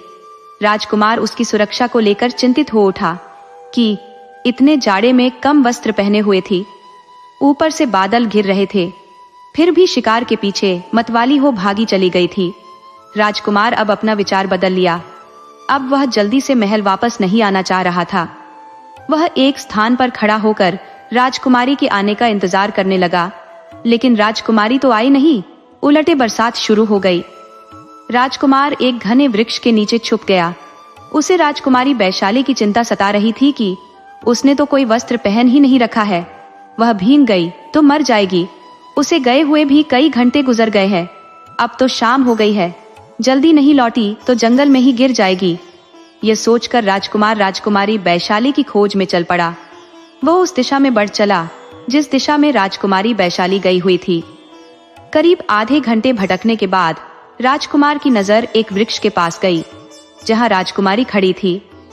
वह वर्षा के थम जाने का इंतजार करने लगी थी, मगर वर्षा थम नहीं रही थी और अब तो शाम हो गई थी। राजकुमारी भीग जाने के कारण थर थर कांप रही थी। राजकुमार उस पेड़ के पास गया तो वह घबरा गई। उसे लगा कि मुझे अकेली पाकर छेड़छाड़ शुरू कर देगा। वह विक्रांत के विषय में सिर्फ सुना था, कभी देखी नहीं थी। तो वह विक्रांत से बोली कि तुम कौन हो और इस पेड़ के पास क्यों आए हो? राजकुमार बोला, राजकुमारी, मैं चंद्रपुर राजकुमार विक्रांत हूँ। मैंने देखा कि आप बहुत मुश्किल में घिर गए हो तो मैं मदद को आ गया हूँ। राजकुमारी बोली, मुझे तुम्हारी कोई मदद नहीं चाहिए, तुम यहाँ से अपने रास्ते जाओ। हालांकि तब तक वर्षा और तेज हो चुकी थी। राजकुमारी अब वर्षा में ही वहां से निकल जाना चाहती थी कि तभी जोर की बिजली कड़की तो पुनः पेड़ के पास आकर खड़ी हो गई। उसे अब मौसम से ही नहीं, विक्रांत से भी डर लगने लगा था। धीरे धीरे रात गिर आई थी। अब राजकुमारी बहुत तेज कांप रही थी, सहसा मूर्छित होकर गिर पड़ी। राजकुमार बड़ी मुश्किल में पड़ गया। वह जल्दी से अपना गर्म कपड़ा उतारा और राजकुमारी को उसमें लपेट दिया। हालांकि उसके बाद भी उसे कोई राहत नहीं मिली। थोड़ी वर्षा कम हुई तो वह बेहोश राजकुमारी को कंधे पर उठाया और सुरक्षित स्थान खोजने लगा। उसे पता था कि आसपास ही कहीं एक पुराना मंदिर होना चाहिए जहां एक बूढ़ा पुजारी रहता है। मंदिर के पास 2 कमरे हैं जहां कभी कभार जंगल में फंसे यात्री ठहर जाते हैं। राजकुमार उस जगह की खोज में चल पड़ा। थोड़ी दूर चलने पर 2 रास्ते थे। वहां राजकुमार बड़ी असमंजस में पड़ गया कि किधर जाऊं? जंगल में सही रास्ता नहीं मिलने पर आदमी भटकता चला जाता है। तभी बिजली चमकी और उसकी रोशनी में विक्रांत को वह मंदिर दिख गया। वह मंदिर कोई आधा मील की दूरी पर था। जल्दी से भागता हुआ राजकुमार उस मंदिर पर गया। वहां बूढ़ा पुजारी बैठा हुआ था। वह राजकुमार से पूछा कि आप कौन हो और ये लड़की कौन है? तब राजकुमार साधु से परिचय दिया कि मैं राजकुमार विक्रांत हूँ और यह मेरी पत्नी है। हम दोनों जंगल में शिकार को आए थे मगर वर्षा में गिर गए हैं। साधु बोला कि तुम जल्दी से उस कमरे में पत्नी को लेकर जाओ, वहां आग जल रही है, इसे तपाओ। वहां एक कंबल है, उसमें इसे लपेट दो। पहले पत्नी के गीले वस्त्र बदल डालो, फिर कंबल से पत्नी को लपेट दो, उसके बाद आग तपाओ। राजकुमार वैसा ही किया। राजकुमारी के गीले वस्त्र बदल दिए और कंबल में लपेट दिया। वह आग जलाकर तपा रहा मगर राजकुमारी की हालत बिगड़ती जा रही थी। तब विक्रांत साधु के पास गया और बोला कि साधु जी, लगता है मेरी पत्नी नहीं बचेगी, उसकी हालत बिगड़ती जा रही है। साधु बोला, अरे तो उसे गर्म पानी पिलाओ। राजकुमार बोला, साधु जी, वह होश में नहीं है, उसे हम पानी कैसे पिला सकते हैं? साधु बोला, अरे तो तुम इतना बुद्धू भी नहीं होगे कि तुम्हें बताना पड़े कि अपनी पत्नी को अपने शरीर की गर्मी दो। राजकुमार बोला, लेकिन साधु जी, यह मंदिर है। तब साधु बोला कि जब जान बचेगी तभी यह मंदिर है। मुर्दे के लिए क्या मंदिर और श्मशान, और पति पत्नी के लिए रात्रि के वक्त कोई भी जगह प्रतिबंधित नहीं है। तुम सभी शंका छोड़कर अपनी पत्नी की जान बचाओ। राजकुमार राजकुमारी को बचाने के प्रयास में लग गया। सचमुच शरीर की गर्मी से राजकुमारी के शरीर में गर्मी आ गई। वह अब सामान्य हो चली। उसके शरीर में अब कंपी नहीं थी। राजकुमार ने आग पर राजकुमारी के वस्त्र सुखा दिए थे। वह चाहता था कि राजकुमारी के होश में आने से पहले उसके वस्त्र पहना दे, ताकि वह समझ न सके कि उसके वस्त्र उतारे भी गए थे। राजकुमार ने उसके अंगों को देख भी लिया है और उसे अपने शरीर की गर्मी भी दिया है। ये सभी चीजें राजकुमारी के वस्त्र पहनने पर ही छुप सकती हैं, वरना राजकुमारी बवाल खड़ा कर देगी। उसको सब कुछ पता चलने पर अपनी जान भी दे दे। राजकुमार को लग रहा था कि मैंने राजकुमारी के साथ छल कर दिया है, परंतु अब उसकी जान बचाने का कोई दूसरा रास्ता भी तो नहीं बचा था। उसने बड़ी आराम से राजकुमारी के वस्त्र पहना दिए और आराम से पास ही लेट रहा। राजकुमार निश्चिंत था कि इस बात को अब राजकुमारी नहीं जान पाई है, तो राजकुमारी शुरू से लेकर आखिरी तक सब जान रही थी। वह सिर्फ बेहोशी का नाटक की हुए थी। राजकुमार को नींद आ गई और सो गया। वह सुबह देर तक सोता रहा। तो साधु ने राजकुमारी से कहा कि बेटी, अब कैसी हो? तुम्हें नहीं पता, तुम्हारे पति ने तेरी जान बचाने के लिए अपनी जान लगा दिया था। अभी भोर के वक्त में बेचारा कितना भला है। भगवान करे तुम्हारी जोड़ी हमेशा सलामत रहे। राजकुमारी बोली, मेरे पति मेरा बड़ा ख्याल रखते हैं, मेरी खातिर अपनी जान भी दे सकते हैं। साधु को अपना संदेह मिटाना था कि वास्तव में दोनों पति पत्नी हैं या फिर किसी दूसरी स्त्री को उठा लाया है। साधु को विश्वास हो गया कि दोनों पति पत्नी ही है। उधर राजकुमार की नींद खुली तो घबराया हुआ था। उसे डर था कि राजकुमारी बहुत डांटेगी। उसे नजरें नहीं मिला पा रहा था। तब राजकुमारी बोली, आप शर्मिंदा न हो, आपने वही किया है जो एक भले इंसान को करना चाहिए। आपने जो कुछ किया मेरी जान बचाने के लिए किया। आप समझ लीजिए कि मैं आपकी पत्नी हूँ। मैं आपकी दूसरी पत्नी बनने के लिए तैयार हूँ। राजकुमार बोला कि देवी, मैंने जो किया आपकी जान बचाने को किया, मगर अनजाने में हुई गलती किसी के प्राण पर भारी न पड़ जाए। मेरी पत्नी अमृता मुझे जान से भी ज्यादा चाहती है। मेरे लिए अपनी जिंदगी दांव पर लगा चुकी है। अगर उसे पता चल गया कि मैंने उसे धोखा दिया है तो वो बर्दाश्त नहीं कर पाएगी। राजकुमारी बोली, मैं आपकी मजबूरी समझ रही हूँ। आप इस वक्त बहुत बड़े धर्म संकट में फंसे हुए हूँ। मैं आपकी पत्नी से मिलना चाहती हूँ। आप एक अनजान राजकुमारी बनाकर मुझे अपनी पत्नी से मिलवाइए। मैं उनसे कुछ बात करूंगी। राजकुमार बोला कि राजकुमारी, अभी आप अपने माता पिता के पास जाओ। रात के मौसम खराब होने से और आपके महल नहीं लौटने से वे काफी चिंतित होंगे। पहले उनसे मिलाओ, हम भी अपने महल जाते हैं। मेरी पत्नी के साथ मेरे माता पिता भी बहुत चिंतित होंगे। कल मैं आपको अपने महल में ले चलूंगा। आप एक रात मेरी पत्नी के पास ठहर जाना, उससे खुलकर बातें कर लेना, लेकिन यह आज की रात वाली बात उससे मत बताना। हम विवाह के लिए कोई सुरक्षित रास्ता खोज लेंगे। राजकुमारी बोली, आपने अपनी पहली पत्नी का गुण देखा है, एक बार दूसरी का भी देख लीजिए। राजकुमार और राजकुमारी अपने अपने महल चले गए।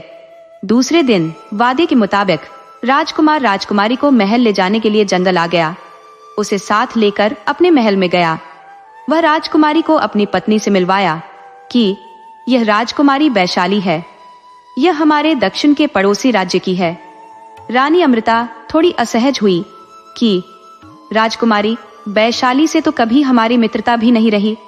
मैं तो उसे जानती भी नहीं। एक बार किसी के मुंह से उसका वर्णन सुना था, आज प्रत्यक्ष आ गई है और हमारे पति के साथ आई है। मेरे पति से इसका क्या संबंध है? किसी दूसरे राज्य की राजकुमारी का बेवजह आगमन कहीं से भी उचित नहीं लग रहा, और यह तो एक रात ठहरने के लिए तैयार होकर आई है। रानी अमृता ने वैशाली का स्वागत किया, उसे अपने कमरे में ठहराया। दिन भर दोनों इधर उधर की बातें करती रहीं। रात होने पर स्वयं अमृता ने ही पूछ लिया कि बहन, बुरा मत मानना, मैं जानना चाहती हूँ कि आप हमारे दरबार को सिर्फ देखने आए हो या आपका कोई उद्देश्य भी है। तब वैशाली बोली कि बहन, मेरा एक उद्देश्य है, उसमें आप ही मेरी मदद कर सकती हो। दरअसल कुछ दिन पहले की बात है, मैं जंगल में शिकार को आई थी। मुझे यह शिकार का बहुत भयानक रोग लगा है, चाह कर भी छोड़ नहीं पा रही। तो मैं जंगल में शिकार को आई थी कि अचानक से वर्षा शुरू हो गई। मैं जल में ही गिर गई। मुझे भी अन्य स्त्रियों की तरह कम कपड़े पहनने की आदत है। ज्यादा कपड़ा मेरे को बोझ लगने लगता है, तो मैं बहुत कम कपड़ा पहने हुए थी। मैं भयानक वर्षा में गिर गई और तेज हवा के झोंकों से भीग गई। मुझे इतना ज्यादा सर्दी लगी कि मैं अंदर तक कांप गई और बेहोश हो गई। संयोग से आपके दरबार के एक कर्मचारी ने मुझे देख लिया, तो मुझे एक सुरक्षित स्थान पर पहुंचाया। मेरे कपड़े बदले, एक कंबल में मुझे लपेट दिया। वह आग तपाया, आग से मेरा वस्त्र सुखाया और पहनाया, मगर फिर भी मेरी कंप भी नहीं गई। मेरी जान अब मुश्किल में आ गई थी, तो उस आदमी ने अपने शरीर की गर्मी मुझे रात भर दी, तो मेरी जान बच गई। क्योंकि होश आने पर मुझे पता चला कि मैं अब अनजाने में ही सही लुट चुकी हूँ। मैंने उस आदमी को जान बचाने के लिए शुक्रिया अदा किया। मैंने उस आदमी की कोई गलती नहीं माना, मगर मेरे मन में ख्याल आया कि मैं यदि उस आदमी के अलावा किसी से विवाह करती हूँ तो वह धोखा कहलाएगा। तो उस आदमी के सामने मैं प्रस्ताव रखी कि अब तक जो भी हुआ है वह अच्छा ही हुआ है, भले के लिए हुआ है। शायद भगवान को भी यही मंजूर है। अब हमें विवाह कर लेने चाहिए। तो वह आदमी साफ इनकार कर गया। अब आप खुद बताओ कि इस अवस्था में मेरे को क्या करना चाहिए। अमृता बोली कि उस आदमी ने कोई गलती नहीं किया। आपकी जान उस वक्त कहीं आपकी इज्जत से ज्यादा महत्वपूर्ण थी, तो वह गलती पर नहीं कहा जाएगा। उसका उद्देश्य गलत नहीं दिख रहा, मगर अनजाने में ही सही आप तो लुट गई, तो उसे भी आपकी मर्यादा का ख्याल रखना चाहिए। और फिर आप कोई ऐरी गैरी नहीं हो, आप भी मेरी तरह अपने पिता की साम्राज्य की उत्तराधिकारी हो। इस अवस्था में कोई मूर्ख ही आपके प्रस्ताव को ठुकराएगा।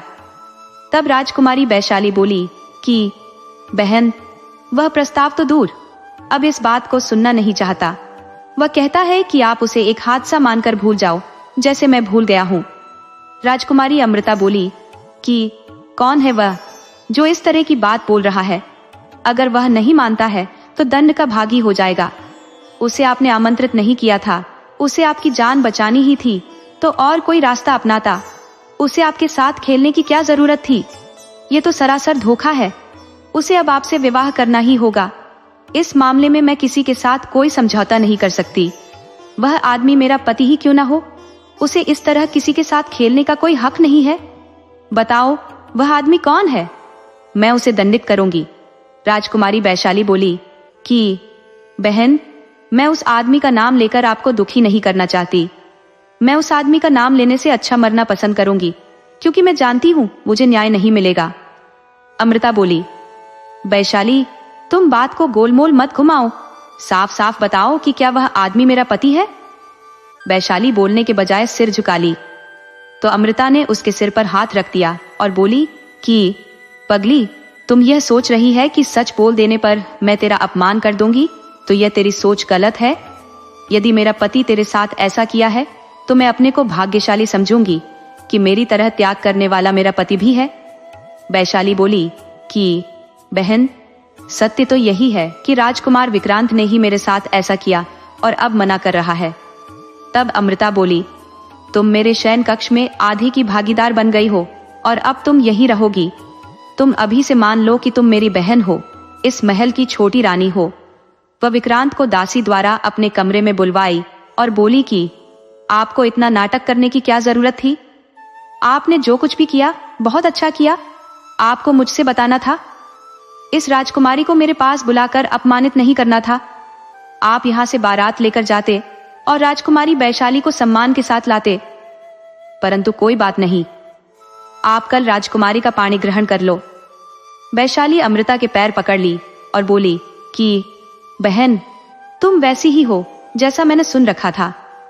मैं तो तुम्हारी चरण की धूल की भी बराबरी नहीं कर सकती। कौन स्त्री होगी जो अपने लिए खुशी खुशी सौतन की चाहत रखे, मगर आप मेरे को अपनाकर नया जीवन दे दी हो। मैं आपको वचन देती हूँ कि कभी शिकायत का मौका नहीं दूंगी। इस प्रकार दूसरे दिन ही विक्रांत का विवाह वैशाली से हो गया। राजा भृगु बोले कि विक्रांत, अब तेरे ऊपर जिम्मेदारी देना आवश्यक हो गया है, वरना खाली रहेगा तो रोज एक नया विवाह करेगा। राजा ने विक्रांत को नया राजा बना दिया और खुद अब आराम करने लगे। समय गुजरा तो बड़ी रानी अमृता ने एक पुत्र को जन्म दिया, तो 1 माह बाद ही छोटी रानी ने भी एक पुत्र को जन्म दिया। दोनों राजकुमारों का नामांकन राजा विक्रांत ने कराया। बड़े राजकुमार का नाम देवदत्त रखा तथा छोटे का नाम सोमदत्त रखा। दोनों ही बहुत अच्छे राजकुमार हुए। वे धीरे धीरे बढ़ने लगे और अब वह 16 साल के हो गए। राजा को लगा कि अब राजकुमारों का विवाह कर देने चाहिए, तो दोनों रानियों ने कहा कि अभी आपको घबराने की कोई जरूरत नहीं है, समय आने पर दोनों का विवाह भी हो जाएगा। अभी आप इन्हें स्वतंत्र छोड़ दो, अपने राज्य की सीमा का निरीक्षण करें। अब हमारा राज्य कोई छोटा राज्य नहीं रहा। 3 राज्य मिलाकर चंद्रपुर का साम्राज्य बन गया है। बस इस राज्य में एक कमी रह गई है, पूर्व के जंगल की कमी। यदि वह जंगल हमारे राज्य में मिल जाता है तो एक बृहत राज्य बन जाएगा। तब राजा विक्रांत ने अपनी रानियों को समझाया कि जानबूझकर आग में नहीं कूदते। पूर्व के जंगल में राक्षस अपने परिवार के साथ रहता है। वह बहुत खतरनाक राक्षस है। राक्षस के साथ हमारे पूर्वजों ने एक समझौता किया था कि वह नदी के उस पार रहेगा, हम उससे पंगा नहीं लेंगे और वह भी नदी के इस पार नहीं आएगा। तो यह समझौता कई पीढ़ियों से चली आ रही है। हमारे पूर्वज भी मर खप गए और राक्षस के भी कई पीढ़ियां गल गई। अब हम जानबूझकर राक्षस से पंगा नहीं ले सकते। राजा ने अपने दोनों राजकुमारों को मना कर दिया कि तुम लोग राज्य के 3 तरफ चाहे जितनी दूर भी चले जाना, मगर पूर्व की तरफ मत जाना। कभी गलती से चले भी गए तो नदी पार मत करना। असली बात की कभी जाना ही नहीं।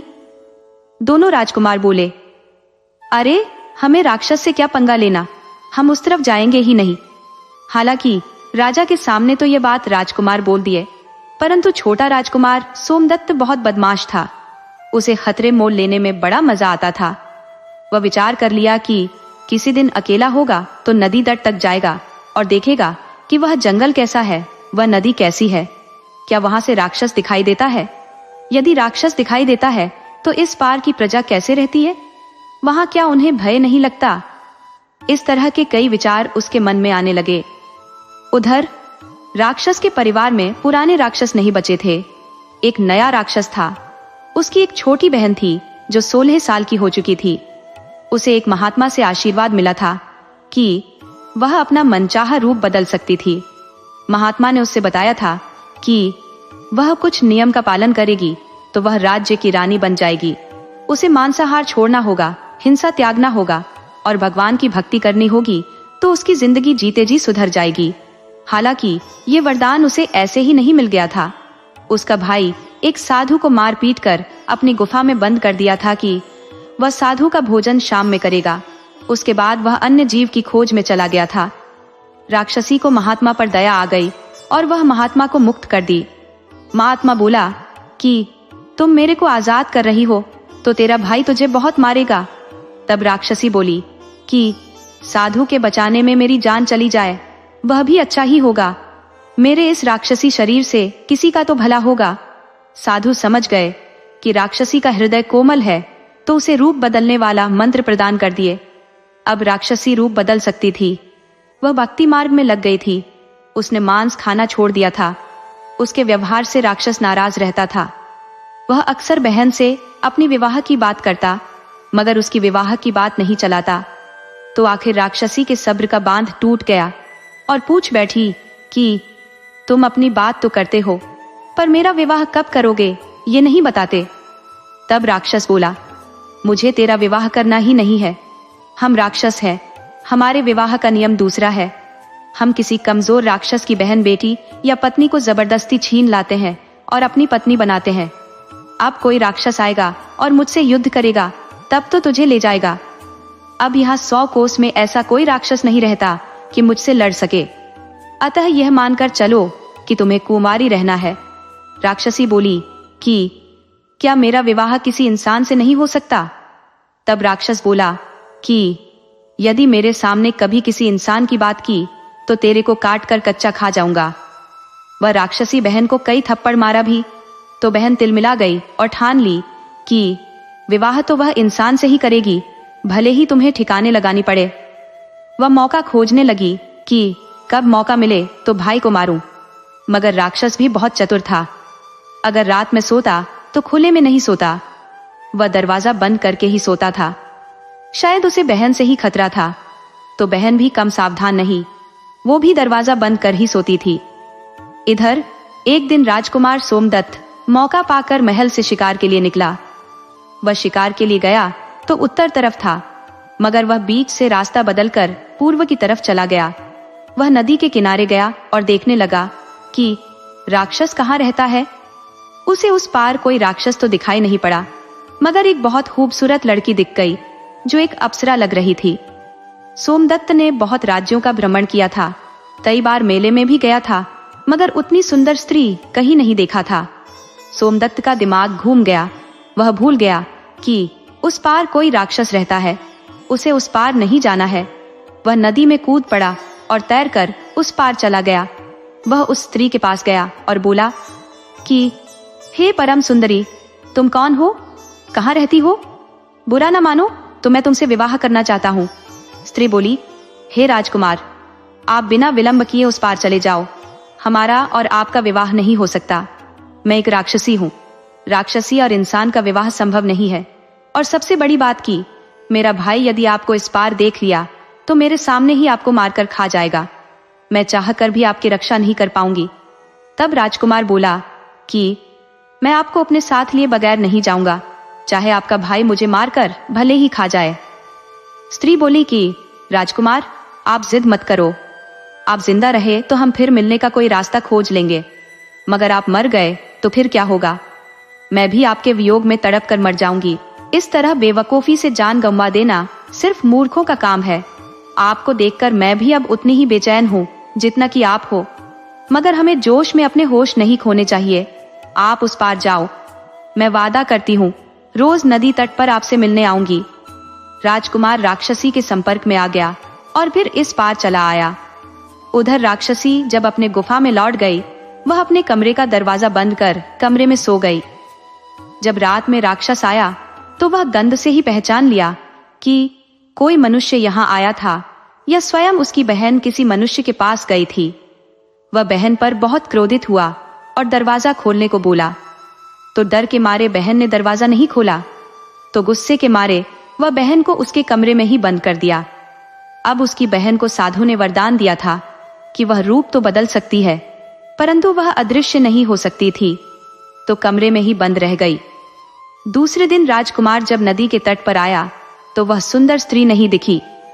राजकुमार बड़ी देर तक इंतजार करता रहा, मगर जब देख लिया कि वह स्त्री नहीं आने वाली तो व्याकुल हो गया और नदी पार कर गया। इश्क का रोग इतना बुरा होता है कि सामने आई मौत भी उसे नहीं दिखती है। राजकुमार सोमदत्त राक्षस के गुफा में चला गया। वह खोजते हुए उस कमरे में भी चला गया जहां वह राक्षसी बंद थी। वह खिड़की से देख लिया। वह राक्षसी से बोला कि देवी, मैं अब आ गया हूँ, तुम चिंता मत करो, मैं तुम्हें आजाद कर देता हूँ, हम दोनों यहाँ से भाग चलेंगे। राक्षसी बोली, आप यहाँ से भाग जाओ, राक्षस के आने का वक्त हो गया है, आप कल सुबह में आना, मैं कोई उपाय बताऊंगी। राजकुमार राक्षसी की बात अनसुनी कर दरवाजे के ताला तोड़ने के फिराक में लग गया। राजकुमार ने ताला तोड़ भी दिया और राक्षसी को निकाल भी लिया।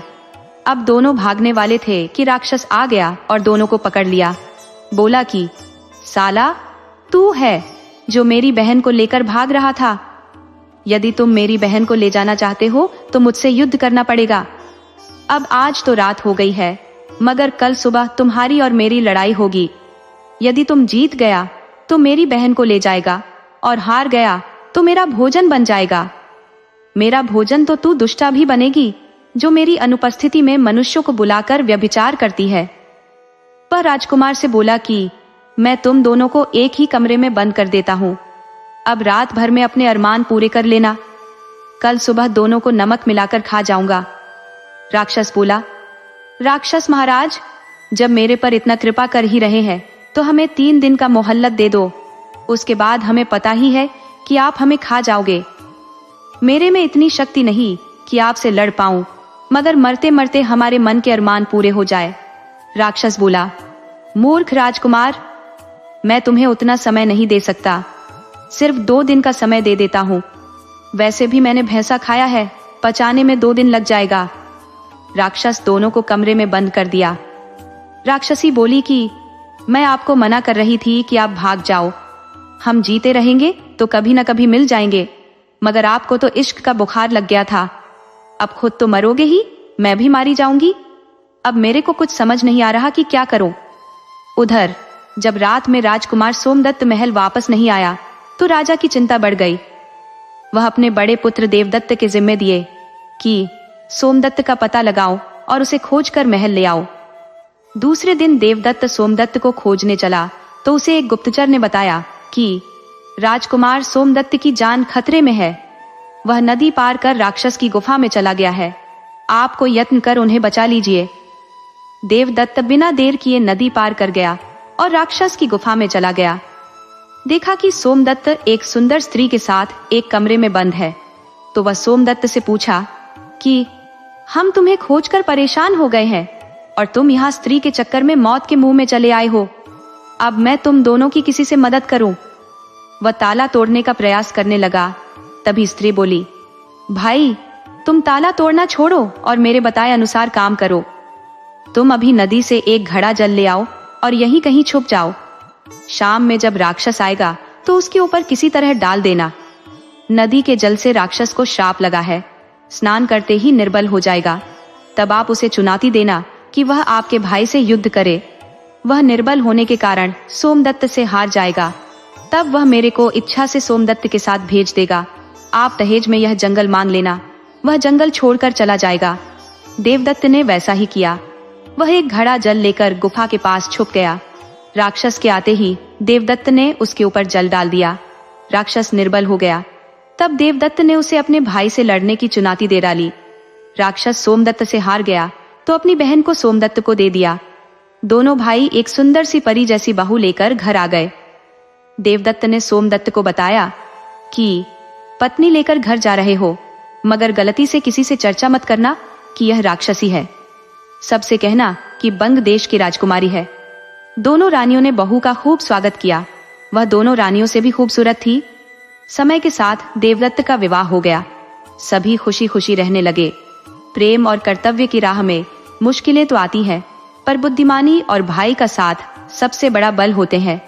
सच्चे प्रेम में त्याग का मूल्य समझने वाली रानी और साहसी राजकुमारों ने राज्य को भी बड़ा किया और खतरे को भी टाला।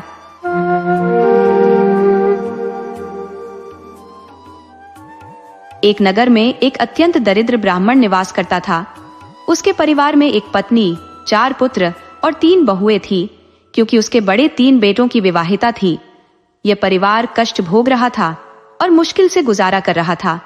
अनेक प्रयासों के बावजूद ब्राह्मण को ठोस रोजगार नहीं मिल पा रहा था। उसकी पत्नी, जो अत्यंत संस्कारी और धार्मिक प्रवृत्ति की थी, अपने पतिदेव के साथ इस कठिनाई का सामना कर रही थी। चारों बेटे अपनी मातृभूमि में सीमित साधनों के साथ जीवन यापन कर रहे थे। एक दिन ब्राह्मण के पुत्रों ने अपने पिता से कहा, पिताजी, हम काम की तलाश में शहर जाना चाहते हैं। यदि हम प्रदेश की ओर निकले तो कुछ आय अर्जित कर सकते हैं, जिससे हमारे घर का चक्का सुचारू रूप से चल सके। ब्राह्मण का चौथा पुत्र भी बोला, पिताजी, मैं भी अपने भाइयों के साथ प्रदेश जाना चाहता हूँ। ब्राह्मण ने कहा, ठीक है बेटा, यदि तुम्हारी इच्छा है तो जाओ, परंतु ध्यान रहे तुम चारों पूरब, पश्चिम और उत्तर दिशा में जाओ, लेकिन दक्षिण दिशा की ओर कभी मत जाना। इस प्रकार चारों भाई घर से अपने नए सफर पर निकल पड़े। चलते चलते वे एक स्थान पर थककर बैठ गए। वहां चारों भाइयों ने आपस में चर्चा की। पिताजी ने हमें 3 दिशाओं में जाने को कहा है, लेकिन दक्षिण दिशा की ओर जाने से मना किया है। अब हमें यह जानना चाहिए कि पिताजी ने हमें वहां जाने से क्यों रोका है। अंततः चारों भाई ने दक्षिण दिशा की ओर चलने का निर्णय लिया। चलते चलते वे एक घने जंगल में पहुंचे, जहां उन्हें प्यास लगने लगी। जंगल में कोई जल स्रोत नहीं दिख रहा था। तब बड़े भाइयों ने छोटे भाई से कहा, तुम थोड़ा ऊंचाई पर चढ़कर देखो, कहीं कोई ठिकाना दिखे तो हमें वहां रात बिताने का स्थान मिल जाए। छोटा भाई पेड़ पर चढ़ा और उसने देखा कि कुछ दूरी पर एक झोपड़ी दिखाई दे रही है।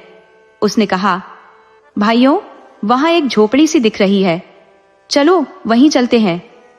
वे झोपड़ी के पास पहुंचे। वहां एक युवती बैठी थी। उन्होंने उससे पूछा, सुंदरी, क्या हमें यहाँ रात बिताने की अनुमति मिलेगी? युवती ने पहले तो हंसते हुए कहा, लेकिन तत्पश्चात उसकी आंखों में आंसू आ गए। उसने मन में सोचा, ये चारों तो राजकुमारों जैसे हैं, लेकिन मैं तो एक दानव की बेटी हूं। यदि मेरा पिता आया तो ये सब मारे जाएंगे। ब्राह्मण पुत्रों ने पूछा, तुम पहले हंस रही थी, अब क्यों रो रही हो? युवती ने उत्तर दिया, मैं एक दानव की पुत्री हूं। मेरा पिता शिकार की तलाश में गया है और मैं हंसते हुए इसलिए थी कि आपकी उम्र कम है और यदि वह आया तो आपको खा जाएगा। मैं रो रही हूं क्योंकि मैं नहीं चाहती कि आप मेरे पिता के हाथों मारे जाएं।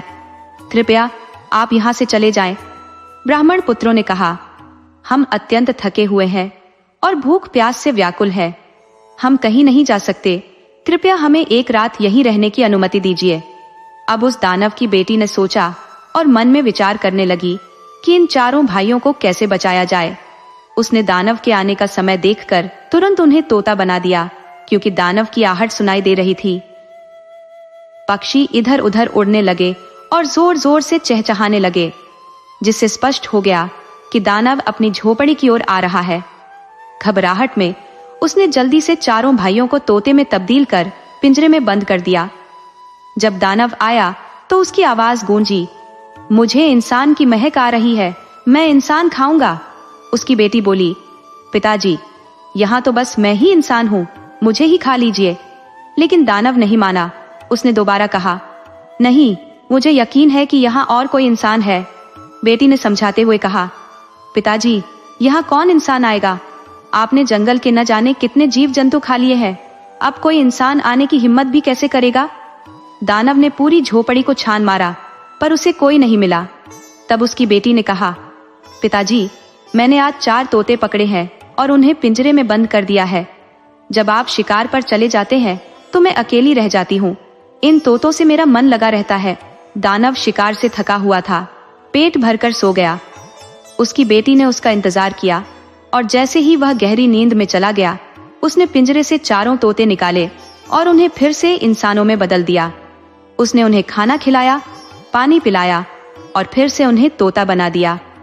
पूरी रात इसी तरह बीत गई। अगली सुबह दानव फिर बड़बड़ाया, मुझे फिर से इंसान की महक आ रही है, मैं इंसान खाऊंगा। उसकी बेटी ने कहा, पिताजी, यहाँ कोई नहीं है, आप शायद मेरी महक को इंसान समझ रहे हैं, मुझे ही खा लीजिए। दानव इस बार भी अपने शिकार की तलाश में जंगल की ओर निकल पड़ा। जैसे ही वह गया, उसकी बेटी ने उन 4 भाइयों से कहा कि वे जल्दी से यहाँ से भाग जाएं। चारों भाई तुरंत वहां से निकले और एक सुरक्षित स्थान पर पहुंच गए। कुछ देर बाद वे एक नगर में पहुंचे। उस नगर का राजा था और उन्होंने उससे काम मांगा। राजा ने उन्हें काम पर रख लिया। किसी को घोड़े साफ करने का काम दिया, किसी को रसोई में और किसी को महल की सफाई का काम सौंपा, जबकि एक को सेना में भर्ती कर लिया। इस तरह से सभी भाइयों को काम मिल गया। धीरे धीरे समय बीतता गया और उन्होंने कुछ धन इकट्ठा कर लिया। 3 साल बाद उन्होंने सोचा कि अब हमें अपने गांव लौटना चाहिए। हमारे माता पिता और पत्नियां बहुत कष्ट में जीवनयापन कर रही होंगी। ये सोचकर चारों भाई गांव की ओर चल पड़े।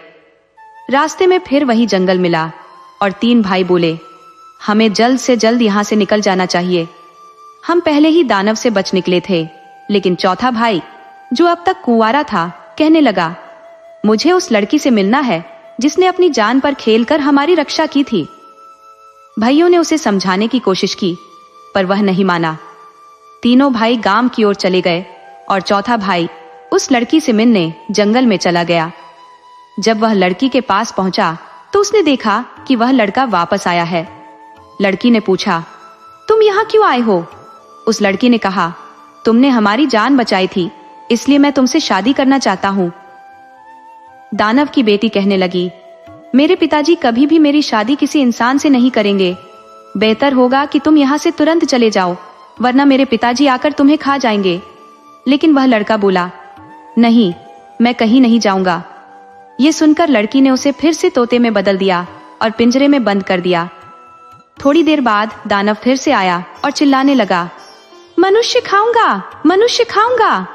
तब लड़की ने झूठ बोला, पिताजी, यहाँ कोई इंसान नहीं है, बस मैं ही इंसान हूँ, आप चाहें तो मुझे खा सकते हैं। दानव, जो पहले ही भरपेट खा चुका था, सुस्त पड़ गया और सोने चला गया। जब दानव गहरी नींद में था, तब उसकी बेटी ने ब्राह्मण के लड़के को फिर से इंसान बना दिया। लड़का जैसे ही अपने असली रूप में आया, वह बोला, तुम बाहर बैठो, मैं तुम्हारे पिताजी से बात करके आता हूँ। लड़की ने उसे बहुत समझाने की कोशिश की, अगर मेरे पिता जाग गए तो वह तुम्हें खा जाएंगे। मगर लड़का, जो बहुत चतुर था, नहीं माना। लड़की बाहर चली गई और लड़के ने अपनी छुपाई हुई कटार निकाल ली। उसने दानव की पीठ पर कई वार किए, जिससे दानव वहीं ढेर हो गया। जैसे ही उसकी बेटी अंदर आई और अपने पिता को मरा हुआ देखा, वह बोली, तुमने यह क्या किया? लड़के ने जवाब दिया, यह दानव था, मैंने इसे मार दिया है और अब मैं तुमसे शादी करना चाहता हूं। दानव की बेटी ने उसे साफ मना कर दिया, मैं तुमसे शादी नहीं कर सकती, तुम अपने घर वापस जाओ, पर जाते जाते मैं तुम्हें एक उपहार दूंगी।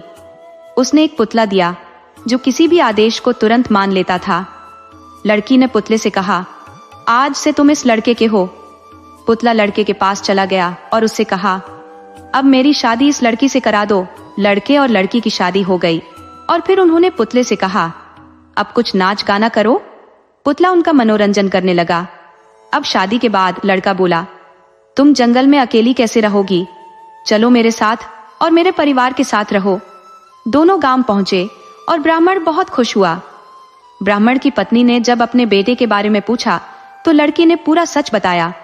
उसने कहा, मैं जंगल में दानव के पास चला गया था, अगर भाग्य अच्छा होता तो वापस आता, नहीं तो दानव मुझे खा जाता। उसकी माँ, जो पूजा पाठ में विश्वास करती थी, ने देवी से मन्नत मांगी, ही माता, अगर मेरा पुत्र सुरक्षित वापस आ जाए तो मैं आपकी पूजा करूंगी। ब्राह्मण का लड़का और दानव की बेटी चलते चलते थक गए और रास्ते में एक आश्रम दिखाई दिया। वहां एक साधु महाराज थे। दोनों साधु के पास पहुंचे, जिन्होंने उनका आदर सत्कार किया। लड़का बोला, हे बाबा, हम दोनों बहुत भूखे प्यासे हैं। साधु महाराज ने कहा, चिंता मत करो, मैं भोजन का प्रबंध करता हूँ। लड़का हैरान हुआ और बोला, आप इस जंगल में भोजन का प्रबंध कैसे करेंगे? साधु महाराज ने अपनी थैली दिखाते हुए कहा, देखो, मेरे पास यह जादुई थैली है। ब्राह्मण के बेटे ने कहा, जो मैं बोलूंगा उसमें 16 तक का बाजार लग जाता है, 16 तक फैल जाता है और तुम उसमें से कुछ भी खरीद सकते हो। यह सुनते ही साधु महाराज ने थैली खोली और अचानक बाजार तैयार हो गया। साधु महाराज ने वहां से अपनी जरूरत का सारा सामान खरीदा, भोजन किया और फिर यात्रा के लिए तैयार हो गए। तभी ब्राह्मण का बेटा बोला, हमारे पास भी एक अनोखी चीज है, एक पुतला, जो कुछ कहो वह काम कर देता है। उसने साधु महाराज को पुतला दिखाया और कहा, पुतला, साधु महाराज के सामने नाचो। पुतला गाने और नाचने लगा। साधु महाराज यह देखकर बहुत प्रसन्न हुए और बोले, यह पुतला मुझे दे दो। ब्राह्मण का लड़का बोला, ठीक है, लेकिन बदले में मुझे आपकी जादुई झोली चाहिए। साधु महाराज ने पुतले के बदले वह झोली उसे दे दी। जब ब्राह्मण का बेटा झोली लेकर आगे बढ़ा, तो उसने झोली से कहा, जाओ और मेरा पुतला साधु महाराज से छीनकर वापस ले आओ। झोली ने साधु महाराज से पुतला छीन लिया और ब्राह्मण का लड़का अब दोनों, झोली और पुतले का मालिक हो गया। अब अपने साथ सारी दौलत और ये दोनों चमत्कारी चीजें लेकर वह अपने गांव लौट आया। उसके लौटने पर उसके माता पिता बहुत खुश हुए। उसकी माँ ने उसकी नजर उतारी और बहुओं ने भी स्वागत किया। शाम को जब सभी भोजन की तैयारी कर रहे थे, तब ब्राह्मण का छोटा बेटा बोला, आज कोई खाना नहीं बनाएगा। उसने अपनी थैली से कहा, सबके भोजन का प्रबंध करो। फिर 16 तक का बाजार लग गया। उसकी भाभीयों ने जो भी चाहिए था वह बाजार से खरीदा और खाने पीने का सामान इकट्ठा किया। खाने के बाद उसने पुतले से कहा, साफ सफाई कर दो। पुतला तुरंत सारे काम निपटा दिया और फिर उसने कहा, अब हमें मनोरंजन करो। पुतला गाने और नाचने लगा, जिससे सभी का मन बहल गया। हालांकि इस चमत्कारी राज्य के बारे में उसने अपने परिवार को कुछ नहीं बताया। जब भी उसे कुछ चाहिए होता वह थैली से बाजार लगवाता, लेकिन उसने अपनी जादुई थैली का राज कभी किसी से साझा नहीं किया। एक दिन उसकी माँ बोली, हमारा घर अब खूब संपन्न हो गया है। हमारे चारों बेटे हमारे साथ हैं और घर में समृद्धि है। इसके बाद उन्होंने अपनी चारों बहुओं के साथ मिलकर माता रानी की पूजा की, कथा और आरती की। उनके घर में सुख समृद्धि आ गई और चारों बहुएं भी आपस में मिलजुल कर रहने लगी। उनके बीच कोई झगड़ा या ईर्ष्या नहीं थी। सब एक दूसरे का सम्मान करते और मिलकर काम करते थे। इस प्रकार ब्राह्मण का परिवार दिन दूनी रात चौगुनी तरक्की करता गया और उनका छोटा बेटा तो इतना अमीर हो गया कि जब भी परिवार को कुछ चाहिए होता वह उसे झट से पूरा कर देता।